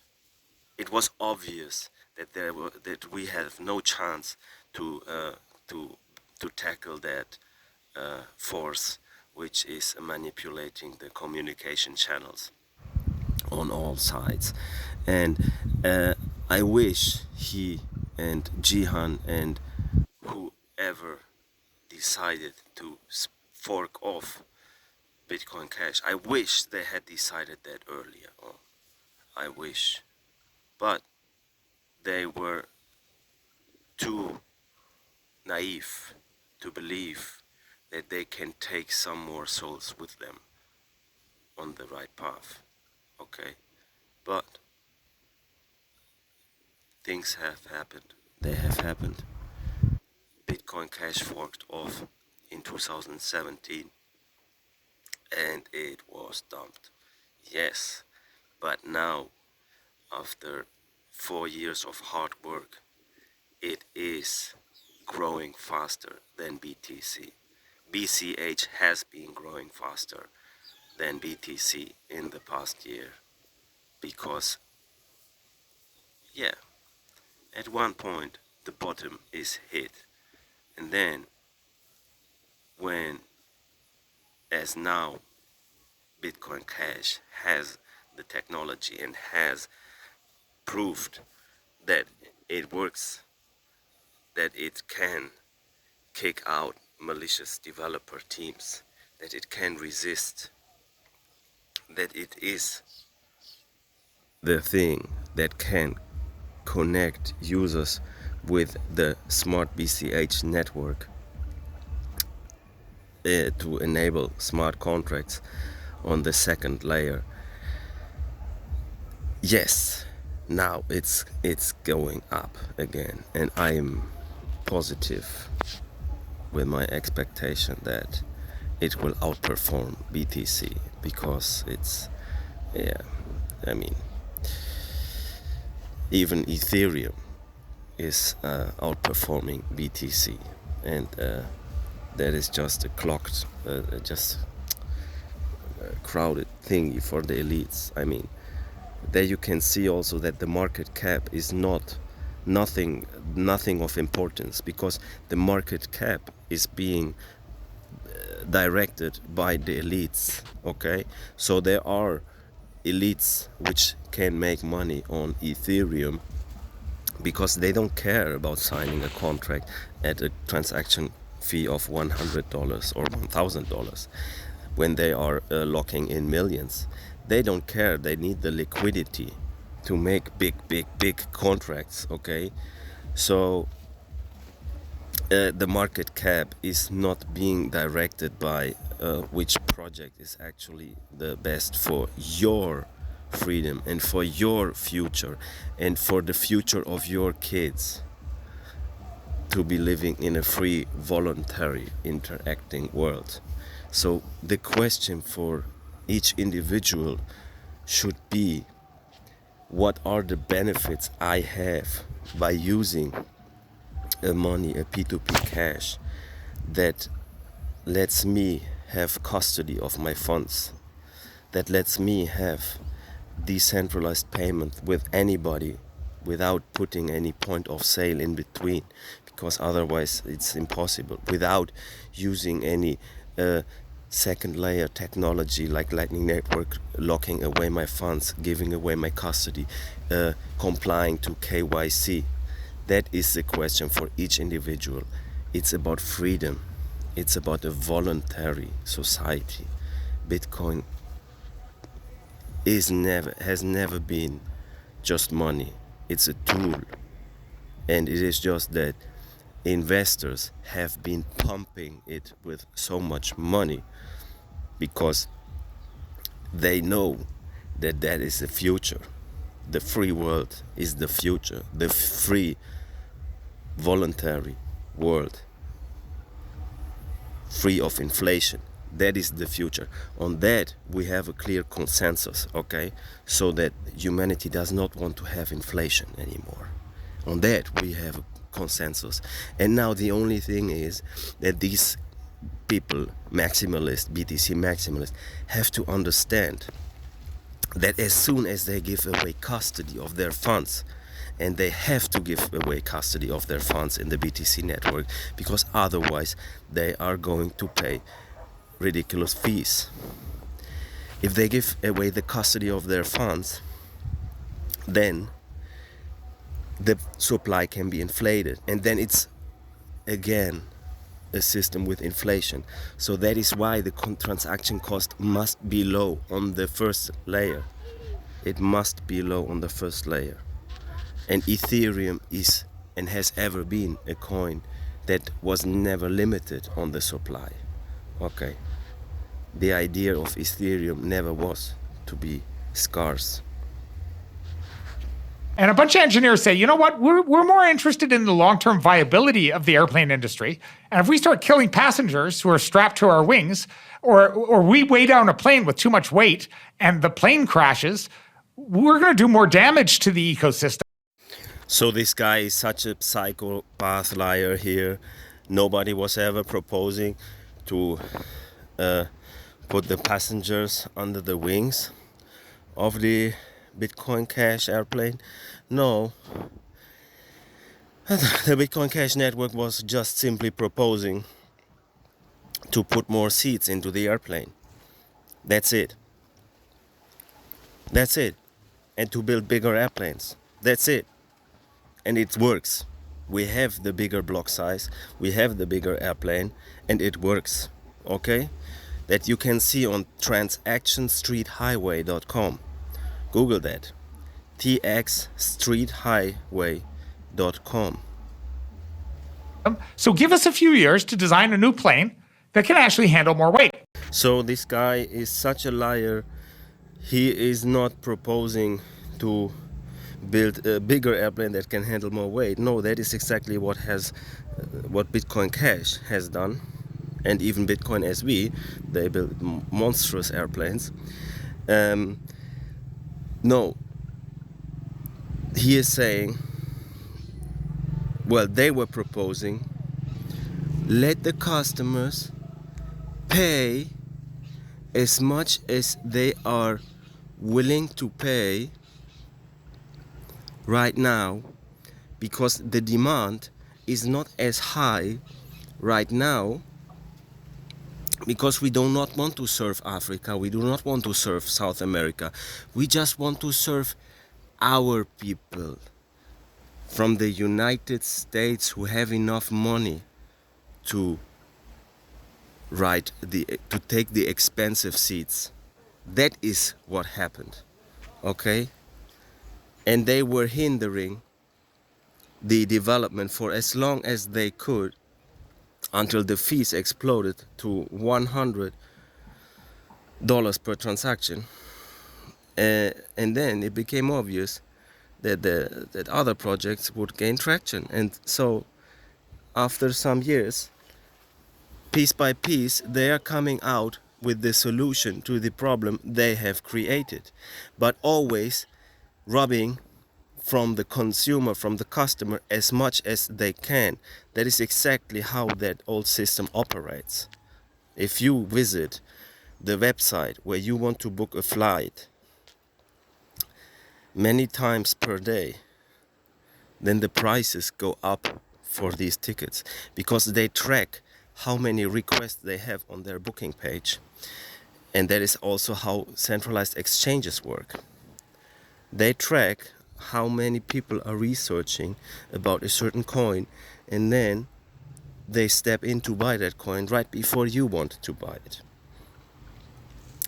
And to avoid all this stuff, that's why we have Bitcoin Cash. A very simple solution. Bigger airplanes, more seats, so that everybody can afford to fly. And this person says, you don't understand economics. I understand how to sell more airplane tickets because I own airplane.com. And I should be able to control how the industry goes because I own airplane.com. Now, I won't use names here, and I don't think... Jerry, do you know who he's talking about? Roger. Anyway. Everyone knows you'll be talking about Roger. Okay, but... I have a tricky relationship with him. I'll come back to it. But literally, the person comes up and says, you engineers are trying to hijack the entire industry because you refuse to do something that I believe is safe, that you're telling me I'm not qualified to know that's not safe. Well, sorry, I just had to puke. This is so disgusting what this guy is talking here. So he says that it was only Roger Ver who would be opposed to the one limit block size, and that is the biggest lie ever, because Satoshi Nakamoto himself, he proposed to take away the artificial block size limit already in the emails of 2011. He said that is just a DDoS protection, it's an anti-spam protection for the early days of Bitcoin, and that by block X it should be deactivated. He himself proposed that on an email written by himself, by Satoshi Nakamoto. And then the second developer after Satoshi Nakamoto, it was Gavin Anderson. He also always proposed a bigger block size, and he was also the first to bring out a client, Bitcoin XT, which had the bigger block size. Okay, and even BTC, they made the block size bigger with a SegWit hack, something to make the protocol incompatible with all the implementations. Yeah, even they knew that it would be the right thing to make the block size bigger. So the developers and many community, the majority of the community members on Reddit were pro raising the block size. The only issue was that the miners, they have a different incentive. Okay, the miners have a different incentive than the developers. They look more short term, they want to get their investment paid, they bought machines, and they cannot risk so much because they want to have their machines paid. So they were sticking to BTC simply out of profit, because when you have a higher transaction cost, of course it makes more profit for the miners for the short term, as that network persists to get the people on board. Okay, because the demand simply was not there yet. So BCH is building a system for the whole world population for the future, so that everybody in every country can afford the airplane ticket, and not only the elites or the inhabitants of the richer nations. So that is how it worked, right? So the miners were basically bribed by the transaction fee that would create them a bigger income, and so the miners decided to keep on mining the BCH chain. But the miners are also not developers at all. Okay, so the whole argument here is totally insane and stupid, because it weren't the developers who ever decided anything. It were the miners, and the miners have different incentives.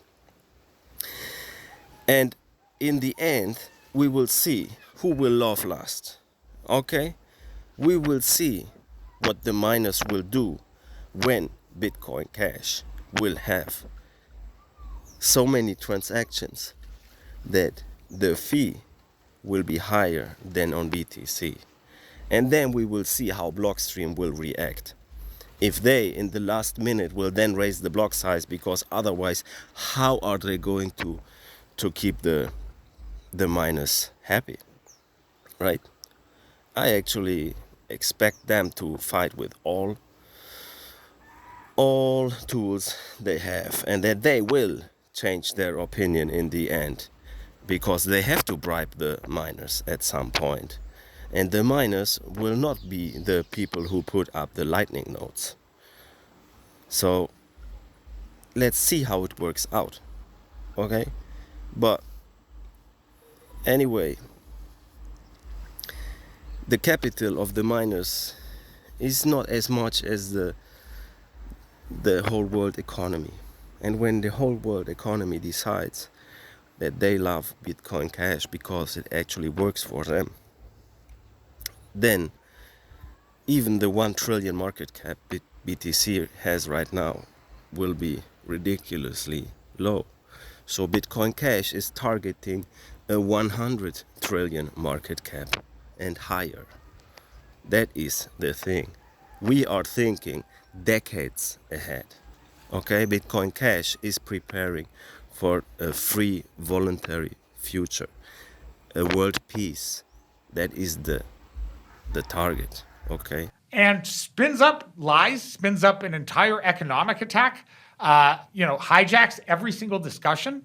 So now you have to be really careful to see that this guy who calls himself a cypherpunk is talking really bad about a person.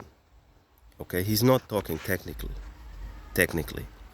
Okay, a cypherpunk, a hacker, a person who is truly into technology, he would focus on the technical aspects, on the technical arguments.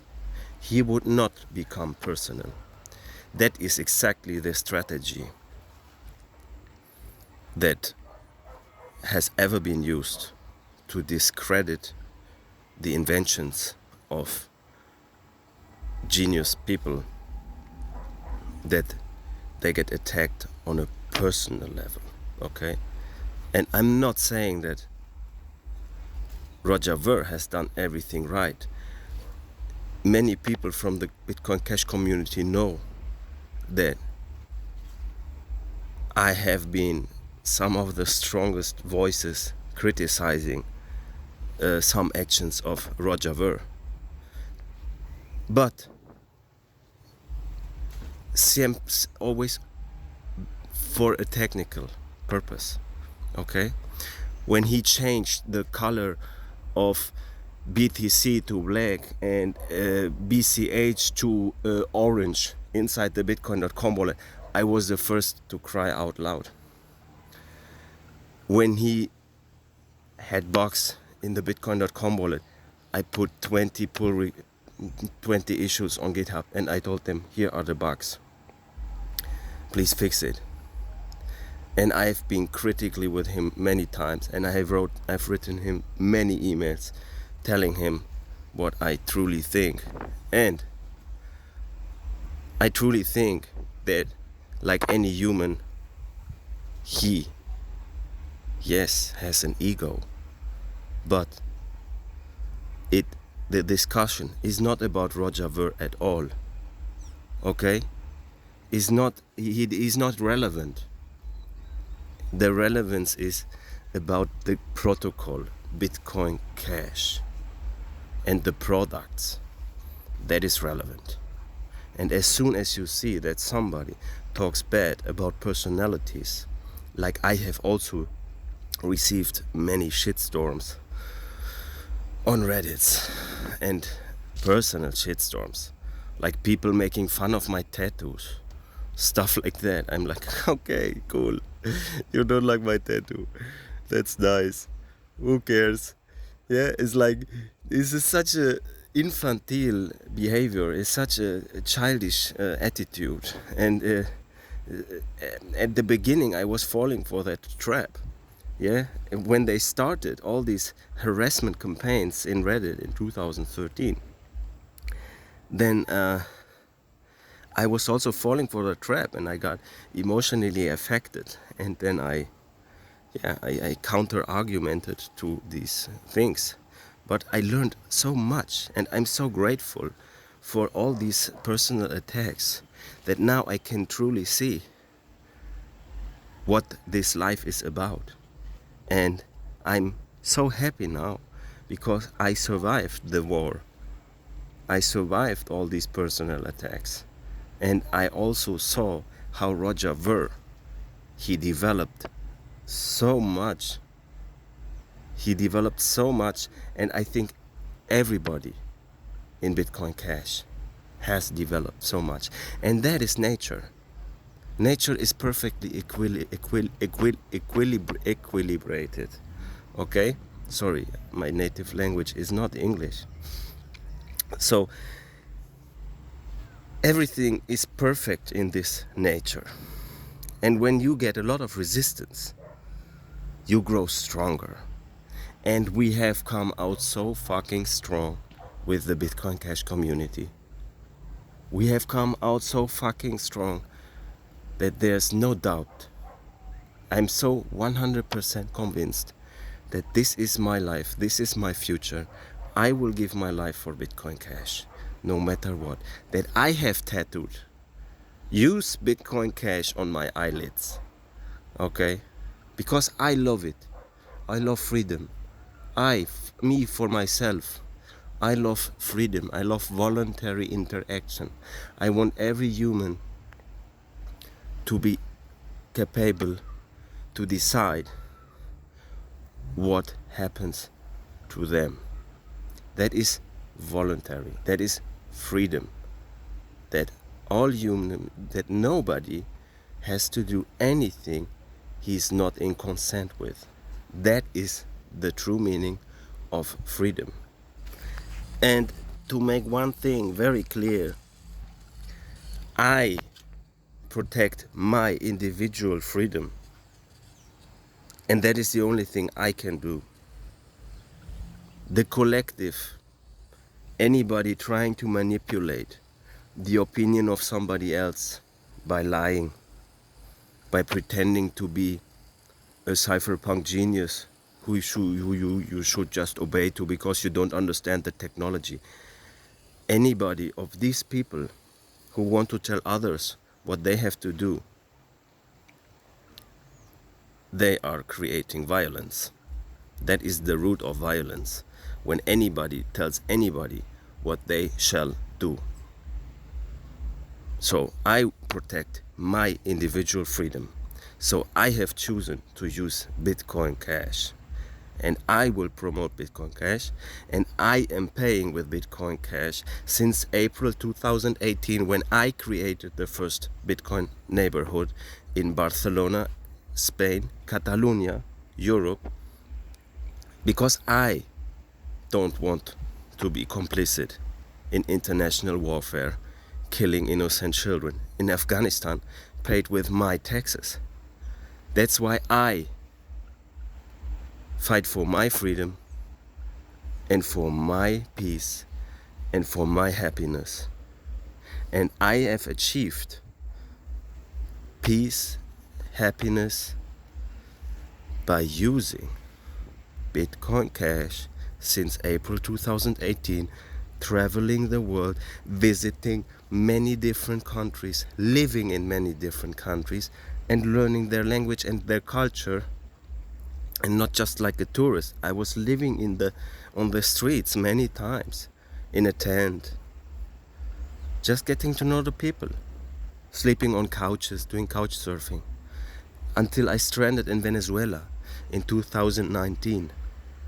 And here I have found the ultimate freedom, because Venezuela is a fucking paradise for me, because I love my freedom and I love the freedom the people in Venezuela are living. But everybody has its own responsibility to find their own happiness and their own way of life.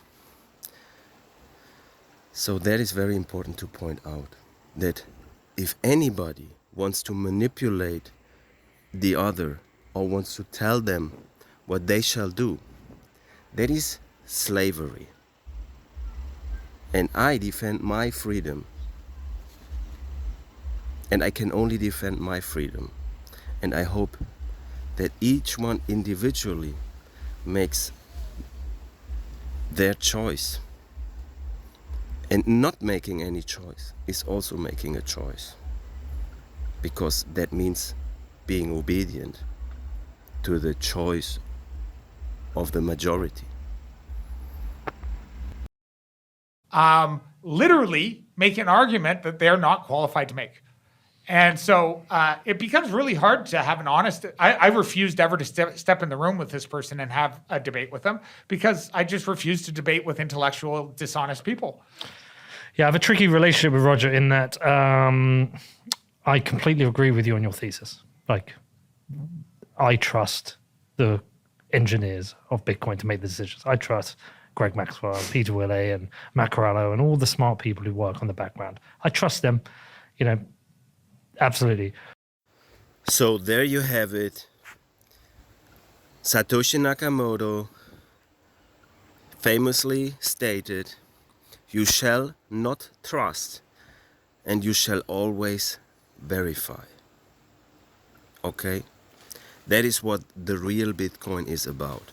You shall not trust, and you shall always verify. So you should verify that your assumption is correct to follow a single team funded by whoever. You shall verify who has funded these people. You shall verify who were the early developers. You shall verify. You shall investigate. That is what it's all about, the real Bitcoin movement. And that is how we have come so far. And that is why we will persist. Because trust can only bring a project forward for so long. But individuals empowered, working decentrally, autonomous, they grow exponentially. That is the power to the people. That is why Bitcoin Cash is the money for the people. because it empowers the individual and it gives them the power to make their project, what they believe in, funded decentrally by the Bitcoin Cash community using flipstarter.cash, making their proposal and not having to lean back and trust and play golf, whatever, like many BTC maximalists are doing, which are just in this game to get rich easy. Yeah, they don't give a fuck about freedom. They just want to get rich easy. They have not understood that Bitcoin is much more than a Ponzi scheme to make them rich on the cost of the majority, which BTC is doing. If the poor guy pays $1 in transaction fee to make an investment of $100, that's 1% of their asset they have to pay to participate. And then the rich guy, he gets $1 million in BTC and pays the same amount in fees. That is not how it shall be, that the poor guy proportionally pays so much more than the rich guy to sustain the system. That is exactly how the current monetary system works, because the inflation hits hard on the poor people, while the rich class, the elites, they benefit from the inflation because they get the big credits and they have to pay back less later because of inflation. Roger has been very good to me privately in regards to one of my lawsuits and was willing to help me out significantly without anything in return.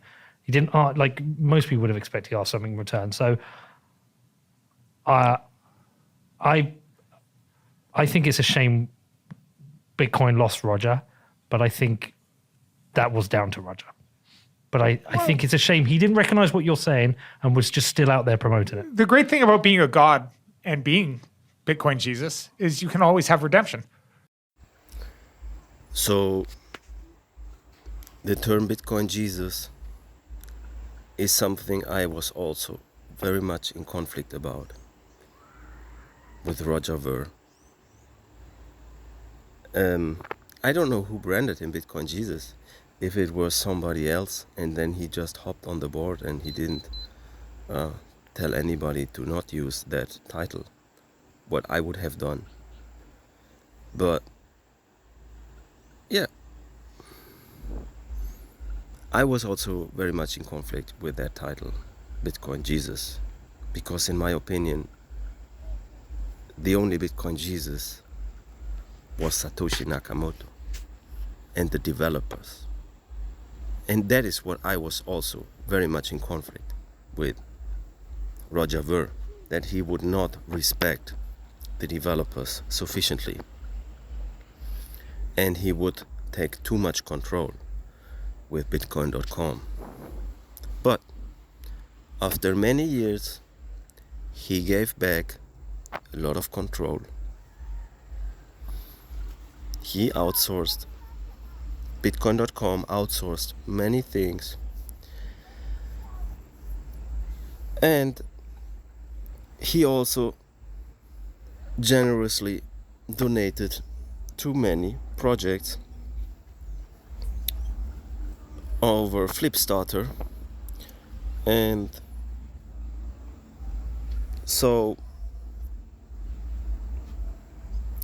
I think we're all human, and what matters is the technology. And why are we even talking about a guy, a personality? That is the question. Because these BTC maximalists, they know that on the technological side, that they have lost the argument, because Bitcoin Cash is simply working. Everything they projected, that the chain would be too big to store on a hard drive, that the bandwidth wouldn't be blah blah blah.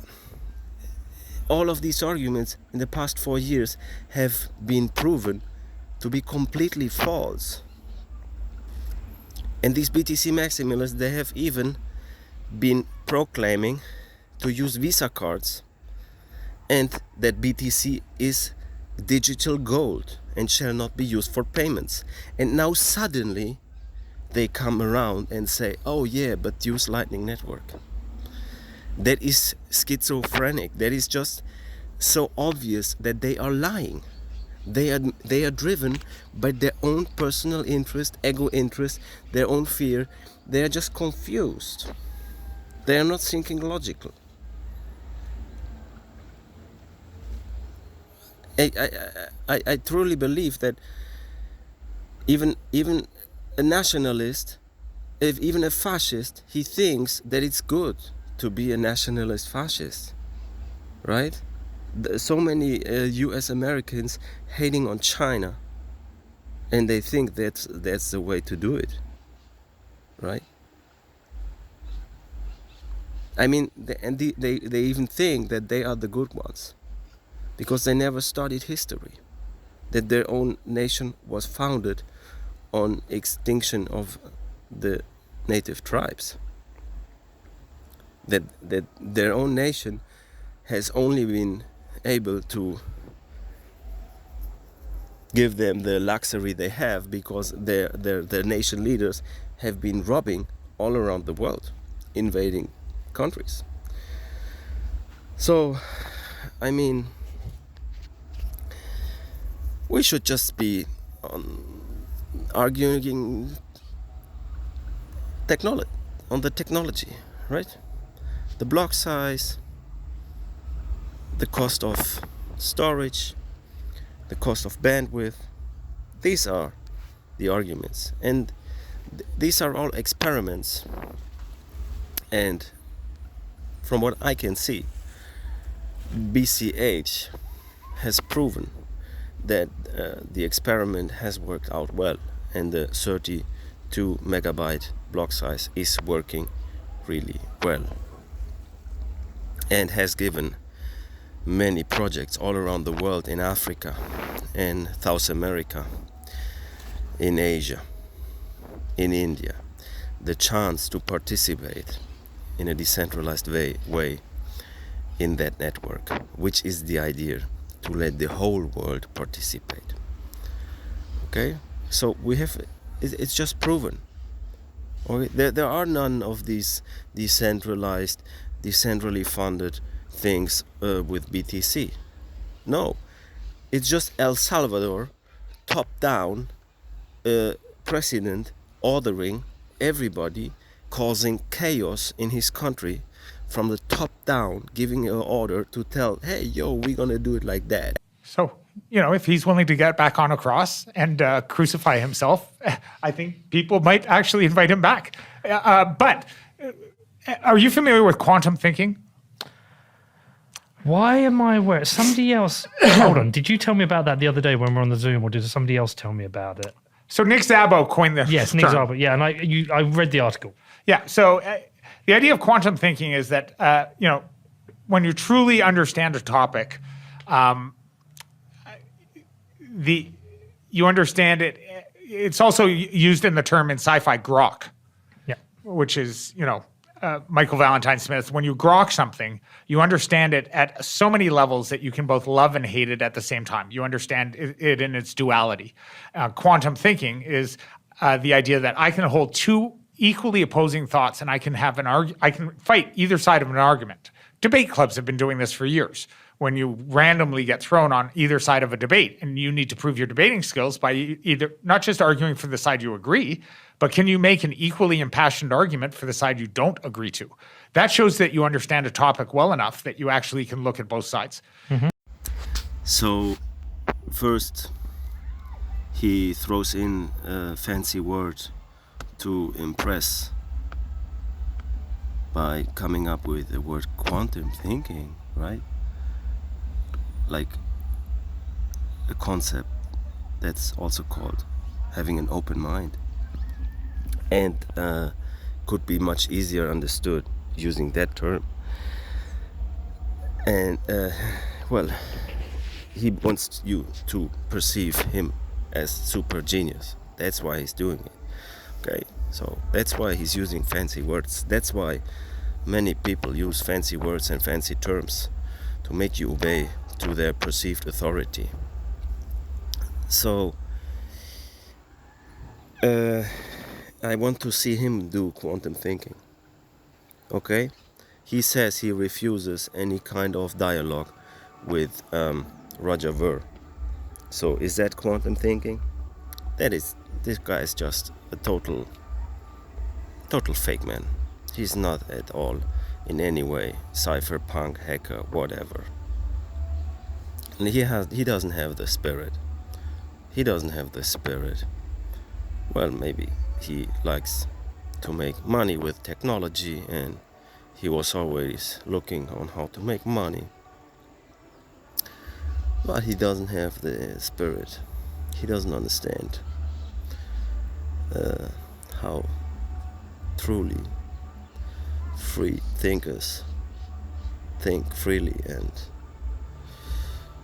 take part in any debate.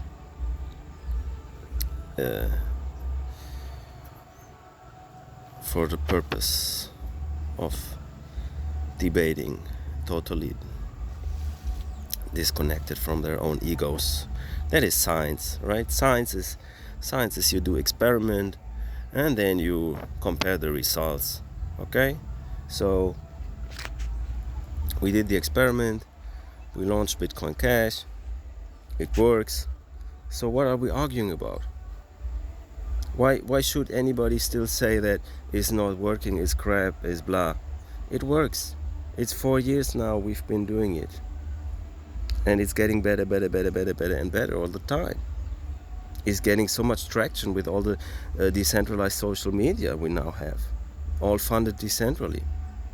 With decentralized funding, which we are doing on-chain, which is not possible with BTC. With the smart BCH that can swap from smart BCH to on-chain in 1 second because the transaction fee is low, and which allows anybody, even with a stake of $100, to participate in decentralized finance and to have an interest rates on their assets. I mean, it works. The experiment has been done, and it's time to compare the results. That is science.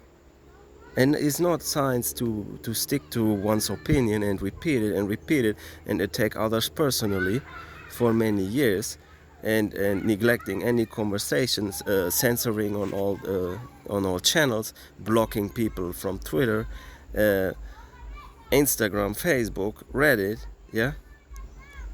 I've been blocked from all of these communication channels that are controlled by US companies. I'm deleted from Facebook, I'm deleted from Instagram, I got my first account deleted from Twitter, which was Bitcoin related, Bitcoin Cash related. Man, and on Reddit, yeah, I was even censored by RBTC, okay? Because, yes, nobody's perfect, and they couldn't diversify, they couldn't see that they themselves were doing some conflicting things, and they weren't truly honest to the principles of Bitcoin. But after many years, I'm not getting censored anymore on Reddit RBTC, and I have 7 accounts banned on RBTC, and I created a new one after a new one, and I just kept on doing. And now finally they know who I am, and they are not banning me because they learned. That is how humans evolve. We communicate, we learn from our mistakes, and we change our decisions. And that is now the time for the BTC Maximalist to overthink what is happening right now in El Salvador with a top-down order by a president. If that is the spirit that they were thinking of when they bought into Bitcoin in the early days, that the governments put it from top down with KYC, okay?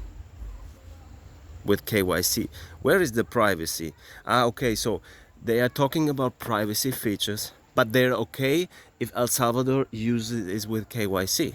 and they go on promoting it like the biggest, coolest thing on earth. Man, we are right now at the tipping point. We're at the tipping point of BTC. It will go boom, because if the only way it can be sustained now is because of some propaganda by Elon Musk or by some nation state, then it's just over. It's just, this is the last push to the top, and then boom, it's going down from here. That's what I expect. Oh, and to be very clear, I do not expect BTC to lose value. No, of course it will grow. It will keep growing. But competing networks will grow faster. That is what I'm projecting. Okay? Because of course the inflation is horrible, and BTC will keep growing because humans are very brand aware. That I have especially noticed in Venezuela. People love brands, big brands. They bought into Shiba and Dogecoin, whatever, because they follow the Elon Musk tweets or whatever. But you know, that is just temporary. The consciousness of the humans grows thanks to YouTube, thanks to free communication, thanks to language learning, that humans can learn various languages to interchange philosophy and grow their consciousness. So I have strong hopes in humanity that in the next few decades the consciousness will keep on growing, and brand awareness will not be such a thing anymore, and people will understand that there's more in life than making an impression on the neighbor. And so I can hold, What journalists should do. yeah, I mean, I can hold both realities. I have heard and seen Roger to be very generous on a personal level to people and extend support and financially or otherwise. I can hold that he doesn't have to be an evil, horrible person. Okay, just take care consciously, please. This is a common strategy in psychological warfare, that one person claims that he sees the good side of the argument of the other, of the personality of the other, but he's an evil, horrible person. Okay? That is what he's saying here. That is super aggressive. That is super dishonest. I don't know if that guy is conscious about what he's saying, what he's doing. I seriously doubt that, because he has fucked up his life so many times, right? I mean, he mentioned so many times he burned out, then he burned out again, and he burned out again. I mean, how many times are you going to repeat the same mistake? Yeah. Come on. Why is he personally attacking Roger and calling him an evil person? Come on. Good and bad. I think he has watched too many Disney movies. To also hold the belief that he's been totally intellectually dishonest, lied, and hurtful. I must say that I also had my conflicts with the strategy of Roger Ver trying to beat up the aggressor with the same weapons they were using. I think he's just human, and he got dragged into a warfare, psychological warfare. He got attacked so heavily on a personal level that he was not capable to understand that the best choice would be to avoid the conflict and to be focused on bringing BCH forward, and to not fall for the trap that any kind of violence creates more violence on the other side.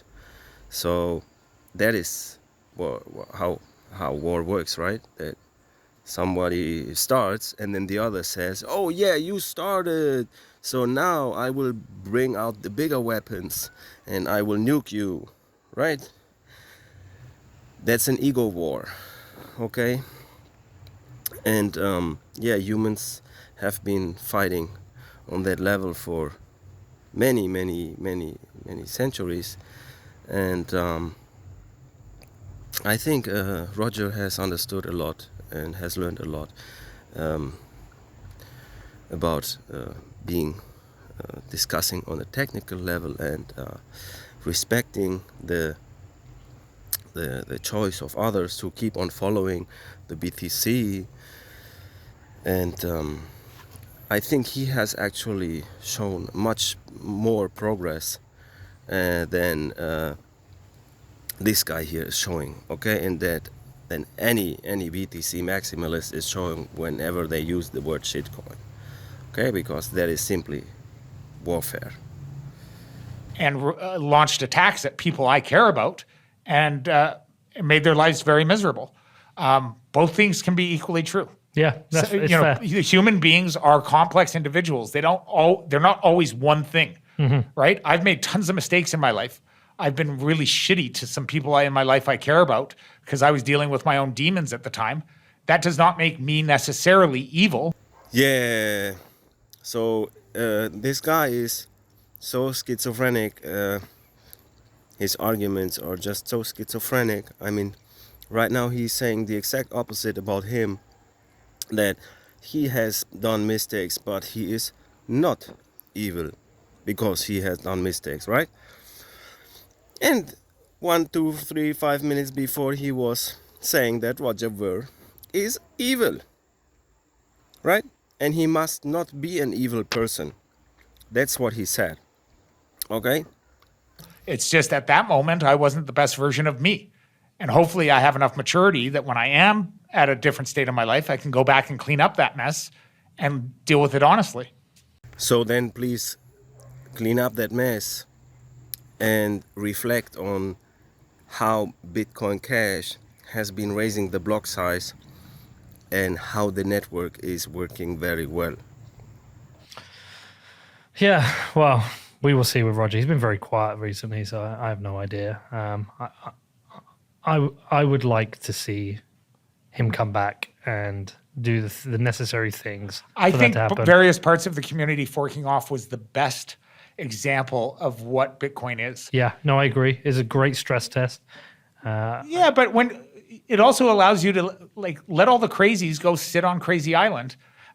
So here you have it again, calling us crazy, the crazies, because we have a different opinion, because we want to have a different experiment, because we want to have a Bitcoin that actually works in Africa and South America. That's why we're crazy, right? I mean, this is just so obvious what's going on here, okay? I mean, the economic decisions of the miners have led to the fact that BTC, and because of their brand, because of the psychological aspect of humans, that they follow the biggest brand, that has led, of course, to the temporary effect that BTC during the past 4 years has performed monetarily better, but not so much during the past year, okay? Because the winds have changed, and Bitcoin Cash has made a huge progress, exactly forking 2 times, okay? And the second, it wasn't really even a real fork. So the first fork was another, like Craig Wright, you know, and some billionaire guy who is funding that stuff. And these both guys, they were on the list of the CIA, FBI, and suddenly they are not being persecuted anymore. So just investigate on that, right? So Craig Wright and that other guy who's at the top of Bitcoin SV. And yeah, we've also seen what happened to Bitcoin SV, right? And that BCH has been performing much better than BSV. And that the block size of BCH is sufficient, right? That it's not necessary to have 1 gigabyte blocks yet. Who knows? The experiment is ongoing. I might be wrong, and one day BSV might be the big thing. Who knows? But the point is, it was healthy to split off, because that forms the consensus of the Bitcoin network. Okay? So the idea of Bitcoin is that it forks. That is the idea.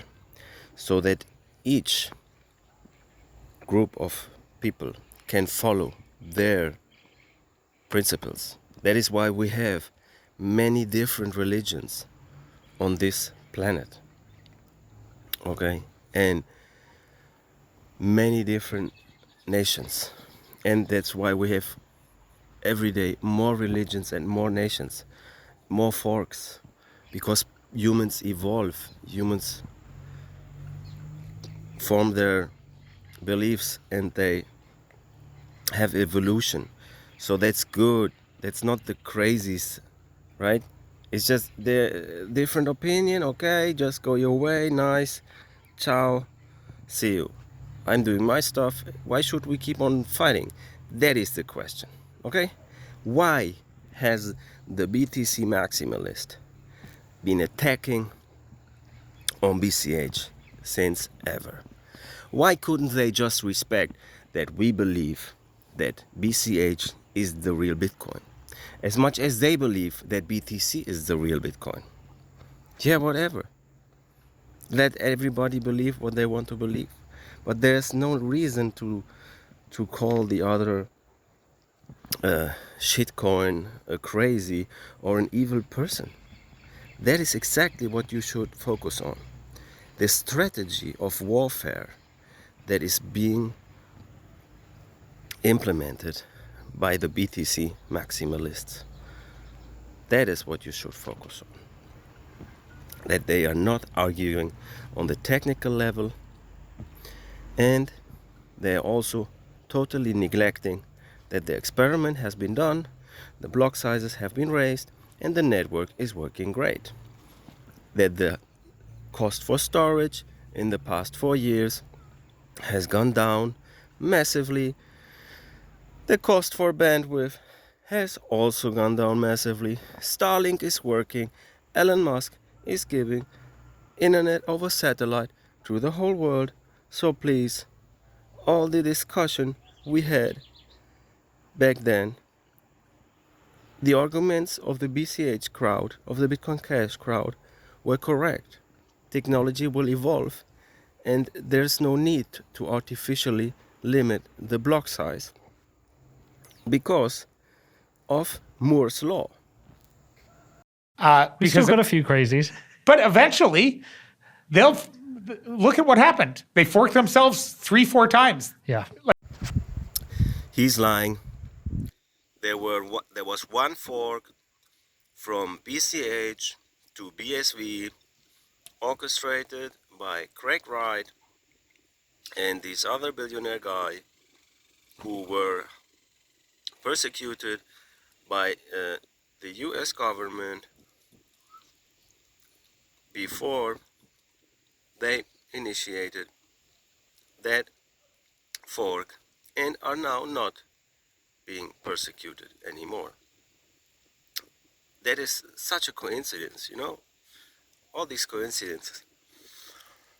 And then there was a second fork the last year when some developer team went crazy and they decided to implement a tax on BCH. But that was not a fork. His chain died practically. Yeah, he just recovered it when he called it eCash, and I don't know who pumped that thing, but it's just very funny. So there was no fork. There is no development ongoing on eCash, on BCHA. It didn't work, and even these who participated in that, these confused BCH community members like Hayden Otto, they came back. He realized, oh man, I've been wrong, and he come back. Or George Donnelly, if we can consider him through community member, I'm not sure. So whatever, I mean, in the end, everybody who uses BCH is a BCH community member, and so there is no community. We are all free, autonomous individuals. Even using the word "we" referring to BCH community is actually very stupid. So I also do this stupid mistake, and whenever I say "we," I refer to the BCH network. Okay, there is no community. It's all autonomous individuals working decentralized, funded decentrally for their own beliefs of freedom and money for the world. Whatever belief each one has, whatever intention, motivation each one has to participate in that network, he's welcome. Okay? Because it doesn't matter which philosophy someone shares, what his intentions are. What matters is the actions. And when you use Bitcoin Cash, you create a more peaceful, more free world. And that's it. I don't care about why you do it. As long as you do it, everything is fine. Sweet. Like, they saw how hard it was to actually build a healthy open source community. Well, I would like to point out a community is not being built. It builds itself over time. And anybody who thinks that he built a community is just an egomaniac in my perspective. And that is also a huge conflict I had with the BCH gang and how they try to orchestrate the meetups, how Satoshi angels are choosing by their own opinion, how the some community, some users of BCH, which are in the moderator seat of the Telegram channels, how they have been banning, censoring others for just having a free open conversation, because they actually believe it would be necessary that they take influence over the community and how it builds itself. And I say that is a critical mistake, to shut out any legitimate community member for voicing their opinion, no matter what they say.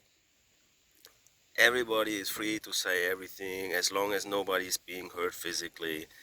That is the non-violent idea, right? Because taking over the control to basically tell others who they are allowed to listen to, that is taking away their freedom. If somebody censors or bans a legitimate community member from any communication channel on Telegram, on Reddit, or whatever, he is robbing the freedom of the others who might be interested in listening to the opinion of the other community member, okay? And that is exactly non-voluntary, okay? That other community member who would like to have listened to the diversifying opinion, to the controversial dialogue, he's being robbed of his freedom to have that. I mean, one of the first speakers that we brought in to the Bitcoin Scaling Conference in Montreal was an expert on open source toxicity, toxicity in the open source community. Everyone was so focused on the block size rewards, but she was this expert of the University of Montreal McGill. Please be aware that you yourself, you have the power to identify who is truly the aggressor and who is truly peaceful. Nobody needs an expert who has studied whatever thing.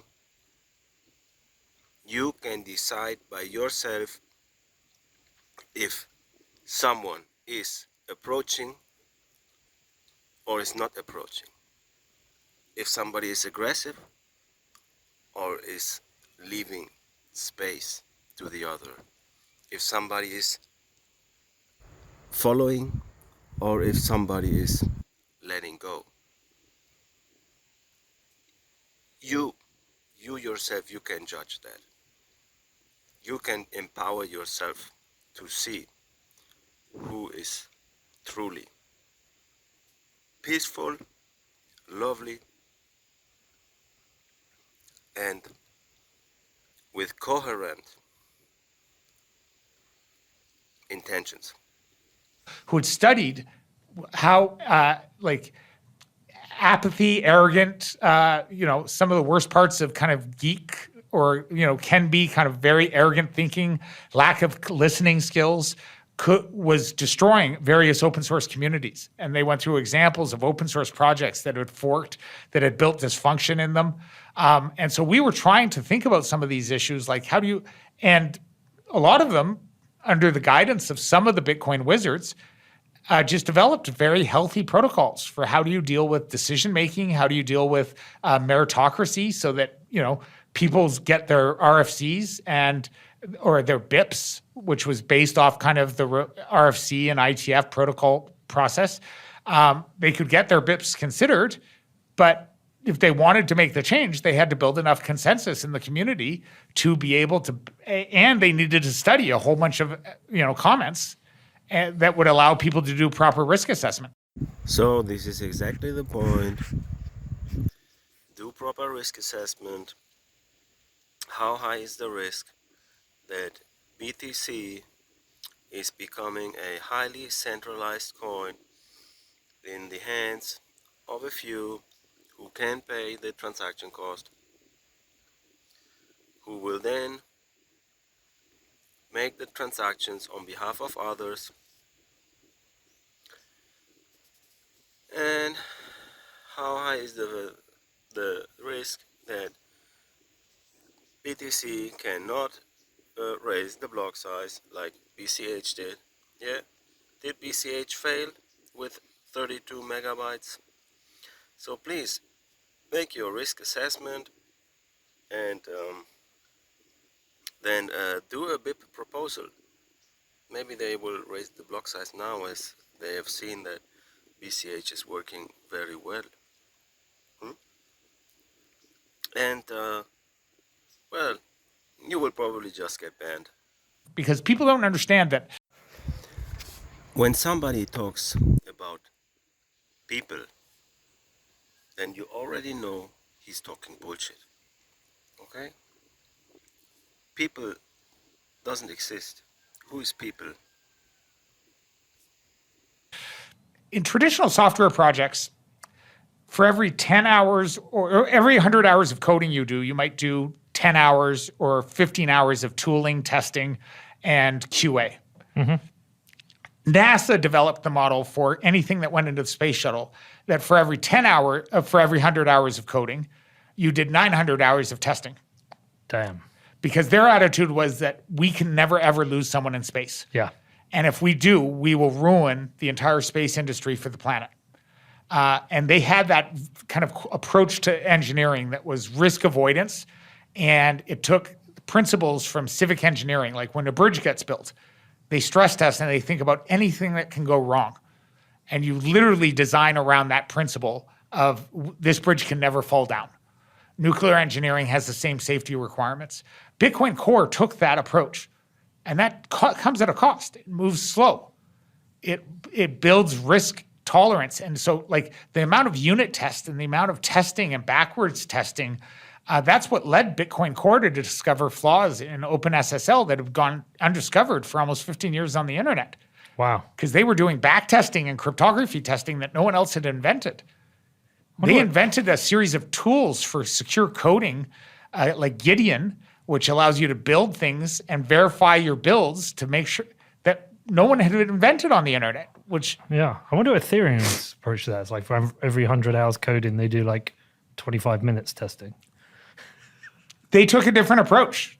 They took the approach of fast breaking things. Yeah, move fast and break things. Move fast, break things, lose your money. I personally think that, that was like taking nuclear energy, which was the power of blockchains and the power to create currencies, and essentially putting it in a kiddie box and handing it out to children. So this is so ridiculous. I mean, he's comparing the risks that Ethereum has taken with a nuclear power plant. I would like to see how many people died by getting invested into a smart contract that failed on Ethereum, and how much the network incomplete failed because of that. No, it grew faster than BTC, and these guys are just very extremely jealous on what Ethereum has achieved. Ethereum is outcompeting BTC.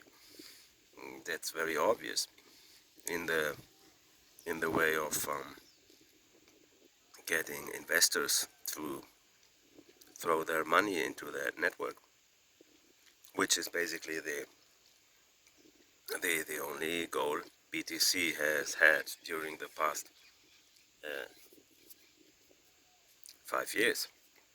They just wanted to get investors to throw money into their thingy, so they can make easy money on that, being early into it. But Ethereum has done it better.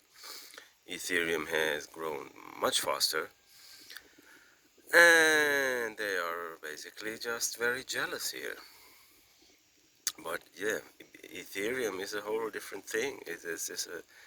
It's not like limited in quantity, and it is also very complex, and it's not like an easy protocol.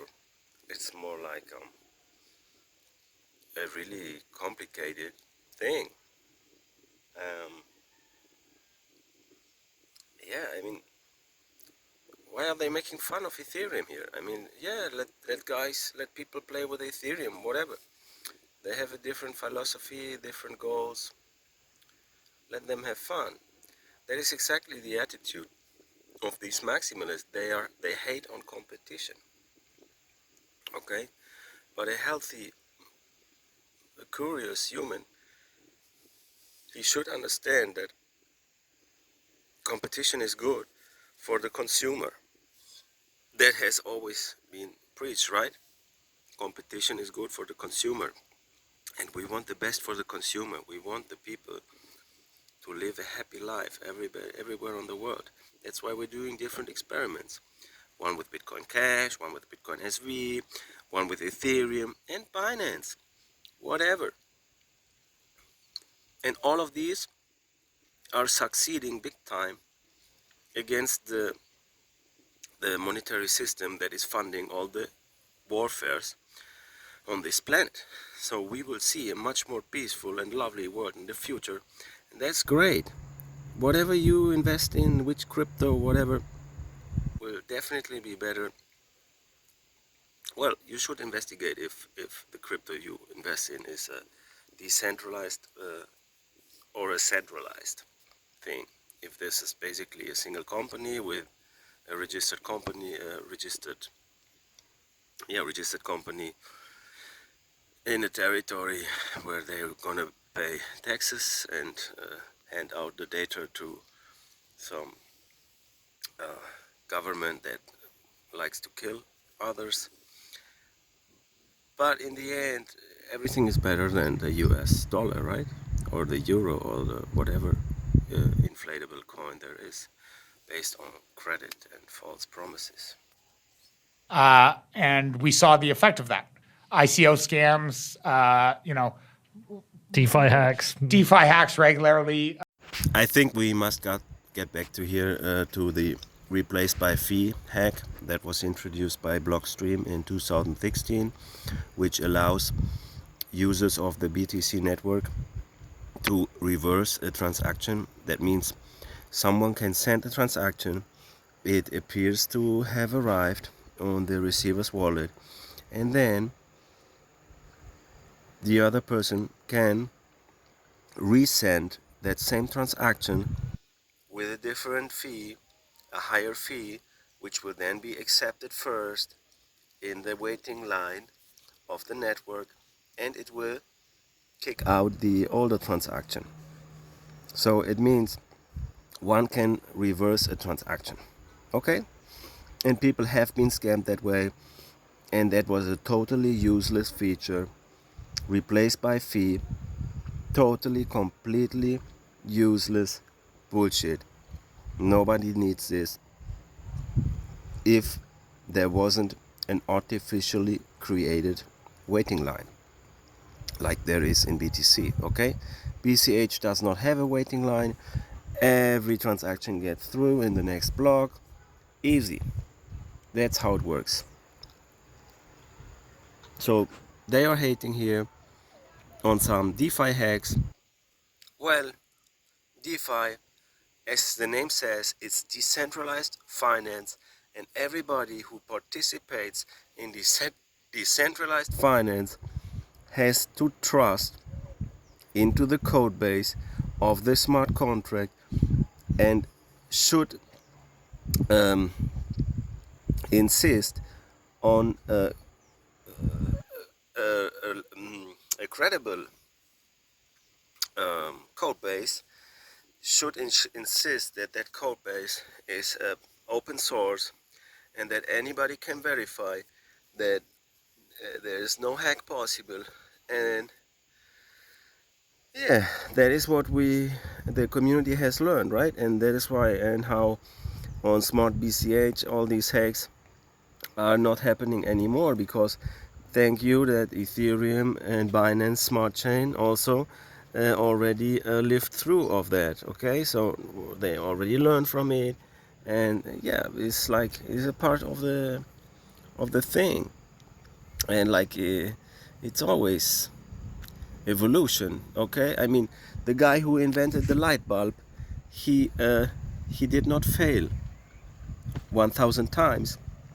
He said himself, he just found 1,000 ways how it would not work until he found the way the light bulb would work. Okay, it is part of human evolution to fail, and it's good to fail early and to fail often to find the right solution in the end. And that is what BCH and BSV and BTC and all the other forks of BTC have been doing, going their way, trying to find their way. Some have done better than others. And of all the forks of Bitcoin, BCH is the one which has been growing the most. So I say, from all the forks of Bitcoin, BCH is the most successful one and has the highest amount of daily transaction volume number of transactions, people connected to the network. These are the numbers that count. The market cap is a tiny aspect of all the statistics one could study to estimate which coin, which network is one that one would prefer. Okay, on CoinMarketCap or on CoinGecko.com, which is much better than the other, CoinGecko.com. So on Coin, you can see various statistics about the network. You can see how many individual addresses are doing transactions. You can see how many total transactions are being done, how many volume is being transferred, and on how many exchanges you can access that network. Okay, so these are all metrics which are extremely important to decide if a coin is more valuable than the other. And the total market cap is just a tiny aspect of it. Okay, and just to give it to you right now, Bitcoin Cash is number 4 in daily transaction volume. Number 4. And on CoinMarketCap, on the dollar value, right? It's 24. Okay, so it's immensely underestimated. There is so much more happening than it is being reflected by the price. Okay, that's all I can say. But do your own investigations, and please have an open mind, and that's it. Make your own decisions. Be a free human. When you're building a house of cards on a bed of sand. So I would like to point out here that that is exactly what Blockstream did. They built a company with dollars, like $70 million, right? And if they had built their company on Bitcoin and they had put the $70 million into Bitcoin, or they had received funding in Bitcoin and not in dollars, then today, well, the value of BTC in 2013, when Blockstream was funded, it was like 100 and something dollars. Wait, no wait, actually it was funded 2014. So then it was maybe like $300. Okay, so maybe $300. So now it's 50,000. So it multiplicated like, well, let's say 150 times. So now multiply 70 million by 150, and now you know that they would have made a huge profit if they hadn't built their company on sand, right? Using some paper money that devaluates. And yeah, come on, it's totally ridiculous that a company who's supposedly working for Bitcoin is funding their company with dollars. It makes no sense. Okay, they should be funding with Bitcoin. That's it. And then you can also see that they asked another time for funding because they were out of funds, right? They burned all the money. Yeah, because it burns. It's dollars. It has no value. It makes no sense. Nobody who's a real Bitcoiner needs any funding in dollars. Nobody who's a real Bitcoiner needs any funding from any bank, from any investors. It makes no sense. It's just complete bullshit. These people, they entered into the Bitcoin space to disrupt it. Okay? They were not real Bitcoiners, because otherwise, why would they need the funding? You are going to have something that falls down regularly. And if the attitude is, who cares who gets hurt? We're just innovating. We're just moving fast. Then you bring regulatory risk on the entire ecosystem. You bring burning of people when their first experience with DeFi or with coins is losing all their money in an ICO scam. The moral hazard risk to what you've created is quite high. But to be honest, I mean, people love to beat up on Vitalik for this. Like I said, there's dual thinking. I think Vitalik has a lot to answer for, but at least in the world of shitcoining and scams, he actually just stuck around. You look at most of the people who created Ethereum around him, they were all liars and scammers, and they profited hugely, and they left him holding the bag. So now he's ranting again about the shitcoins and about Ethereum. And well, if you check the market share of Ethereum to Bitcoin, you can do that. And then you will see that Ethereum has been much more successful than BTC. And that guy is just extremely out of the universe. I'm not sure what he's talking about, but his arguments are extremely manipulative. He's talking about some risky events like, oh, regulatory risks, right? Okay, because right now we don't have any regulation, right?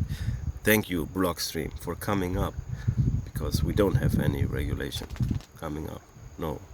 Thank you, Blockstream. I do like that Bitcoin's cohorts are nuclear engineers and space scientists. That's pretty fucking cool. Yeah. Yeah. But it's necessary.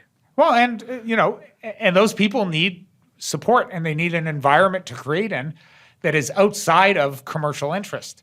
So to get this thing very right, Bitcoin is a technology. It's invented by programmers. It was worth nothing, not even a cent for one coin when it was launched. And it was the investors running after the programmers to throw money into the system, not the other way around. Okay? So because the investors knew that this invention is the big thing, they threw money into it. Okay? It's just such a great invention. Okay? But you can't now turn it around and say, oh, you now have a responsibility, a commercial one or an economical one. What the fuck? It was your own decision to throw money into this system. So what Bitcoin invented is an encrypted network that can transfer information. And that's it. Okay? And that this information is money because humanity loves money, then that is the first application. But now we have encrypted messages in that network transferring much more information. Not just money. No. Like certificates of ownership, which is non-fungible tokens. Okay? Or messages, because people want to send encrypted messages with each other, and they want to have uncensorable media where nobody can delete the history or manipulate the conversation. So all of that is Bitcoin. All of that is the Bitcoin network. And it is just that most humans care much more about money than about all the other aspects I just mentioned. So that is why money is the first application on that network. And that is also why you can see that BTC is not fulfilling its prophecy with that block size limit, which does not permit to develop these applications. Even some of the accusations about like Blockstream that got so ridiculous at one point, like we took money from Digital Currency Group. Frankly, because Barry Silbert and Meltem Demirors at the time were incredible investors. Mm-hmm. They invested in all the Bitcoin exchanges, and we knew we needed to have better relationship with exchanges if we wanted to get things like Liquid and side chains and adopted. So at the beginning he said there were no plans for liquid or sidechains, but now he actually admits that there were. So this guy is just complete fake. This guy, I even doubt that he knows how to program. No, okay, I don't know. Maybe he's a programmer, maybe he's very, very capable to do repetitive tasks with his mind. Great. But he talks like a politician. He's not a cypherpunk at all. We took a small amount investment, very minority, like a six-figure check when we were doing $21 million, or actually they came in on our Series A. So, small six-figure checks when we're doing, a $57 million round. But everyone then, and at the time, that was just DCG. That was the capital. A couple years later, they created a new fund with MasterCard. And so there's these charts, conspiracy charts on the internet. I've seen them. That show that MasterCard controls Blockstream, or the Bilderbergs control. I know, the Bilderbergs. Totally ridiculous. Has no bearing on the truth. We took some money from AXA, a non-minority, non-voting. Their name was first on the investment list because we named the investors alphabetically, not by size of investment. AXA, Strategic Ventures. The insurance company was looking at uses of Bitcoin and technology in the insurance industry. So he is just throwing around numbers here without proving anything. How is that following the principle of don't trust, verify? And then if he is such a defender of open source project being open source, why is he not working with an open book? Why is Blockstream not working with an open book demonstrating how much salary each employee earns?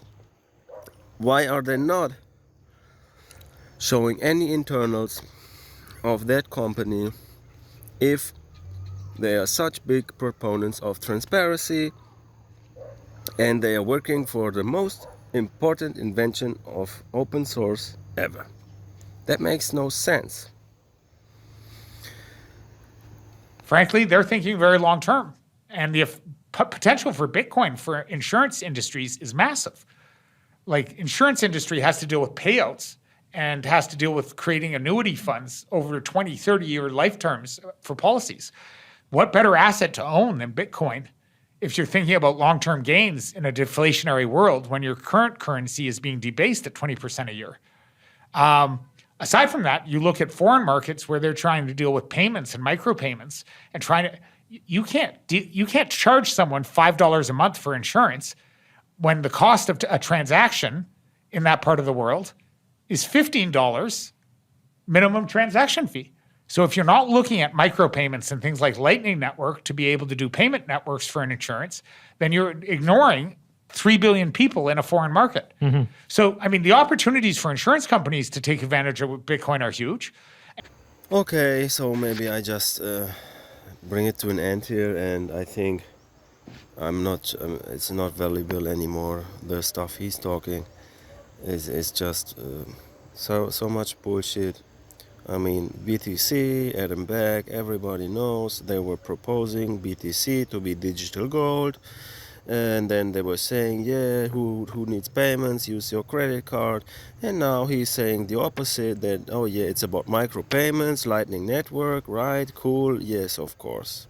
Suddenly we all want Lightning Network and micropayments, and yeah, but this is just so two-faced, okay? It's just, well, I think I bring it to an end here.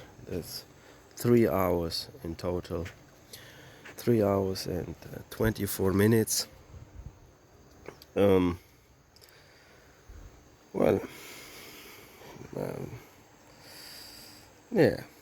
come on.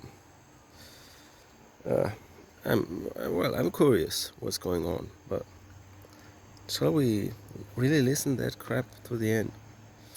Well, for the respect of freedom of speech, maybe. Yeah. Okay. Then listen to it by yourself. But I'm tired to comment on this. This is just too much bullshit. And we were looking at, could we use some of the ways insurance companies use transparency of products, reinsurance. There's a whole bunch of risk in the system that we thought Bitcoin and blockchains could benefit. So that's why you take on an investor, so you can learn from each other. And the fact that I guess their chairman had been involved in AXA, in Bilderberg, and attending, I never knew. I found out later. And frankly, some of the conspiracies, I know. you know, some people believe them or not, but I've been at some of those conferences. I've never been to the Bilderberg, but I've been invited into conferences that are very, very, very exclusive, that are like 300, 400 people invite only, that have, you know, attendees who are heads of state, who have, you know, the same attendees who go to Bretton Woods. Frankly, I welcome the opportunity to go into those rooms because I get to learn from these people. I got invited into some central bank meetings that were hugely informative for me, teaching me how central bankers are thinking about Bitcoin, so I could think of how we would react to their moves. Yeah, he speaks like a true cypherpunk, right? Power to the people, right? Look, Bitcoin Cash, they decide on what to do. They get inspired by listening to the community, by having conversations with the community, and none of these super cool investors of leaders of nation states, wow, have achieved anything like the cypherpunks did with Bitcoin, like Satoshi Nakamoto did. And why should we listen to them? I mean, they didn't know how to do it, right? If they had known how to do it, then they had done it, right? So it makes no sense what he's talking here. And listen, yeah, just let's listen. Oh, and the other thing he mentioned is like he went there, so he knows how to the banks would think about Bitcoin, and he can react on their moves. Like, yeah, come on. I think he didn't even understand poker, right? Because of course, in these public meetings, when they know that he's listening, they will just give him the information that they want him to hear. So maybe he will just leave that meeting being more manipulated in their favor than he manipulated them in his favor if they let him speak at all. How do you think about the progress of Bitcoin now? I couldn't be more excited, Yep. couldn't be more happy. Some of the things that I think but the community were very smart to. You need to remember there are some smart people involved in Bitcoin who are thinking at layers and levels of strategy that are 10 to 15 times deeper than anything you or I operate on. And I consider myself a deep strategic thinker. Well, if it's 10 from you, it's a good 1,000 from me. I mean, I went to, at one point, Greg Maxwell, and I was trying to argue a point. And you never get humbled faster or quicker until Greg schools you. Because, I mean, you want to talk about an incredible mind. One of my greatest moments of joy, frankly, was I got to attend a meeting that I had set up with one of the top cryptographers in the world who had invented some of the cryptography that's just now being considered in Bitcoin, in Taproot. And he's a professor at Stanford. And we were trying to evaluate whether or not certain algorithms should be trusted yet, even though they've been out there for 12 years. And this guy invented the algorithm. So I organized a meeting with Adam Back and Greg Maxwell. You know, Adam Back has a PhD and is a learned cryptographer. Greg Maxwell is self-taught. I mean, he is just a brilliant mind who has studied. And I watched them at the whiteboard, and I literally felt like I was at the Manhattan Project watching Feynman and like Teller working. It was like this beautiful mind moment, and I was barely carrying on the conversation. I hung out with cryptographers enough that I understood and they're like doing math and they're doing protocols, and they finally end it, and Adam goes to this professor, he goes, well, you wrote the algorithm. Would you trust all your money on it? And he goes, nah, not for another 10 years. And I mean, this is the level of thinking that because we've seen crypto algorithms fail. So when you have projects that are like move fast and break things, let's use the algorithm that just came out 2 years ago. Some of the snark zero knowledge proof stuff that is being used and contemplated, we've seen 4 or 5 of the zero knowledge protocols break. I mean, Zero Cash and Zuku at least track cryptography, and he understands, but some of the protocols early on that they were using have had flaws on them. Okay, I think it's time now to mention that also the BTC protocol had a huge flaw on it, and that was found out by someone outside of Blockstream, okay, by some random cypherpunk. Doesn't matter who he is, doesn't matter how many titles he has, doesn't matter where he has studied, if he's a professor, whatever. He just discovered the bug that Blockstream didn't, and with all their genius minds that you should obey to, right? Because they know what they're doing, and you're just a stupid idiot. You should just buy into their product and not think by yourself. And so, cryptography is not somewhere where you want to use the latest, greatest. You use the proven and the strongest that has the most reliability on it. He's absolutely right here. You should that concept which has proven to work, and that is the concept of a growing block size. Okay, you should not invent some fancy lightning network technology to solve a simple problem. No, you should just rely on that what has been done before. The blocks were growing, and everything was fine and is still fine on the BCH network with bigger blocks, more transaction capacity, and a very low fee. Because that's risk avoidance. And so I was arguing with Greg Maxwell, trying to argue actually for a more political approach to the block size wars. Because I was getting beat up and I was getting yelled at by all the industry players that who wanted a 248 or some. And I was like, Greg, come on. SegWit will buy some, but, can't we do that just to appease people, just to alleviate some of the pressure in the community?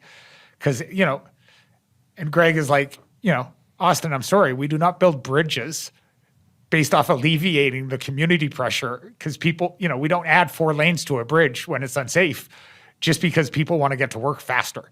He goes, we have to do what's right from an engine. And he proceeded to go through with me all of the things that I had never considered. He walked through me how all the exchanges had done no engineering work and were stuffing the blockchain. That Coinbase still, for years later, did not do proper batch ordering and was still dragging its feet. And he was like, if they continue to kick the can down and expect the open source engineers to do risky engineering because they won't invest in using the protocol right, where does that end us up with? Okay, so it is all about economic incentives, and the exchange, he has an interest in having many transactions outgoing, because on each transaction outgoing they are taking a huge cut. They don't care about their customer, they just care about making the most profit possible.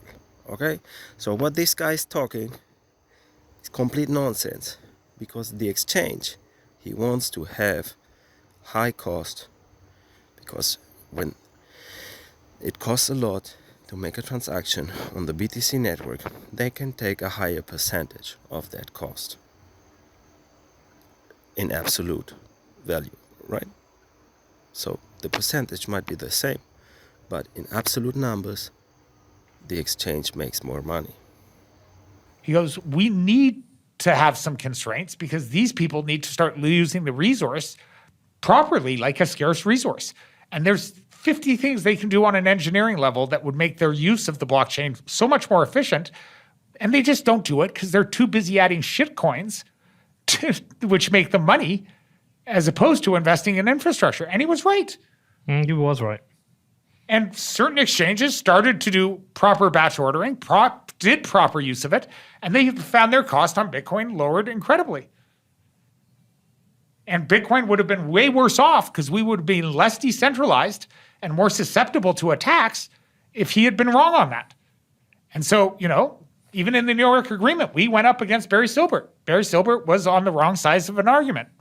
So if the exchange batches the transactions of the users, that means the user has to wait for the next batch to be processed. Okay, that is not the best solution for the user, and it also raises the cost for the user to deposit and to withdraw. If it takes a long time to deposit and to withdraw, then the user will be incentivized to keep their money on the exchange. And that is what the exchange wants. He gets a free credit. So all the centralized exchanges are in cahoots with the philosophy of high transaction costs. They all benefit from a high transaction cost on the BTC network. And the BCH network is solving that, because when you use coinflex.com, a BCH friendly exchange, you can deposit and you can withdraw instantly. That's how it should be. That's how it is also on the Smart BCH network. You can go on hop.cash and then you can hop your BCH over to the Smart BCH network, and then you can hop it back instantly. Okay, it gets processed right there in the next transaction, in the next block. The transfer is done. I appreciate Barry for all he's done, but that doesn't mean he was right in this instance.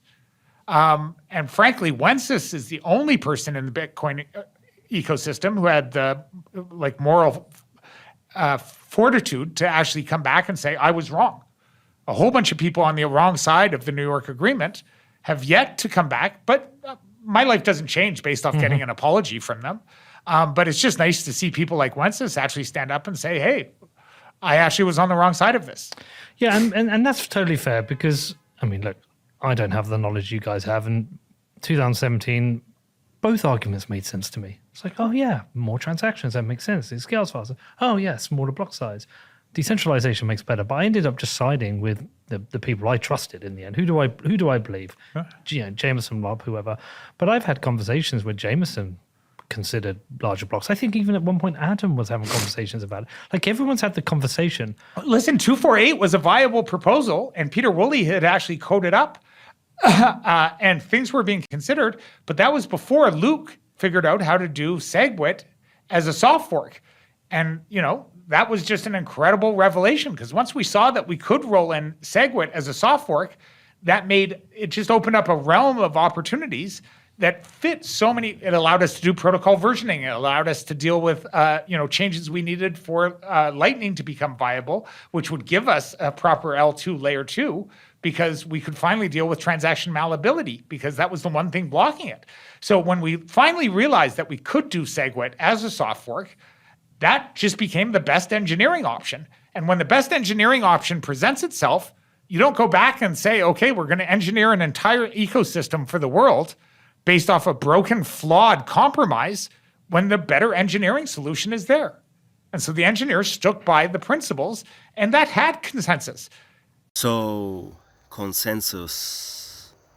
Well, the Bitcoin Cash Network is looking for the consensus of the whole world population, not just for the consensus of a small developer group who benefits from having a high transaction cost.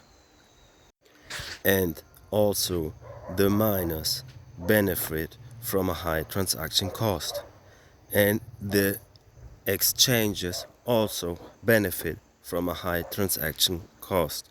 So BCH is building for the people, for the consensus of all humans that want to participate in that network. And that is the consensus BCH is aiming for.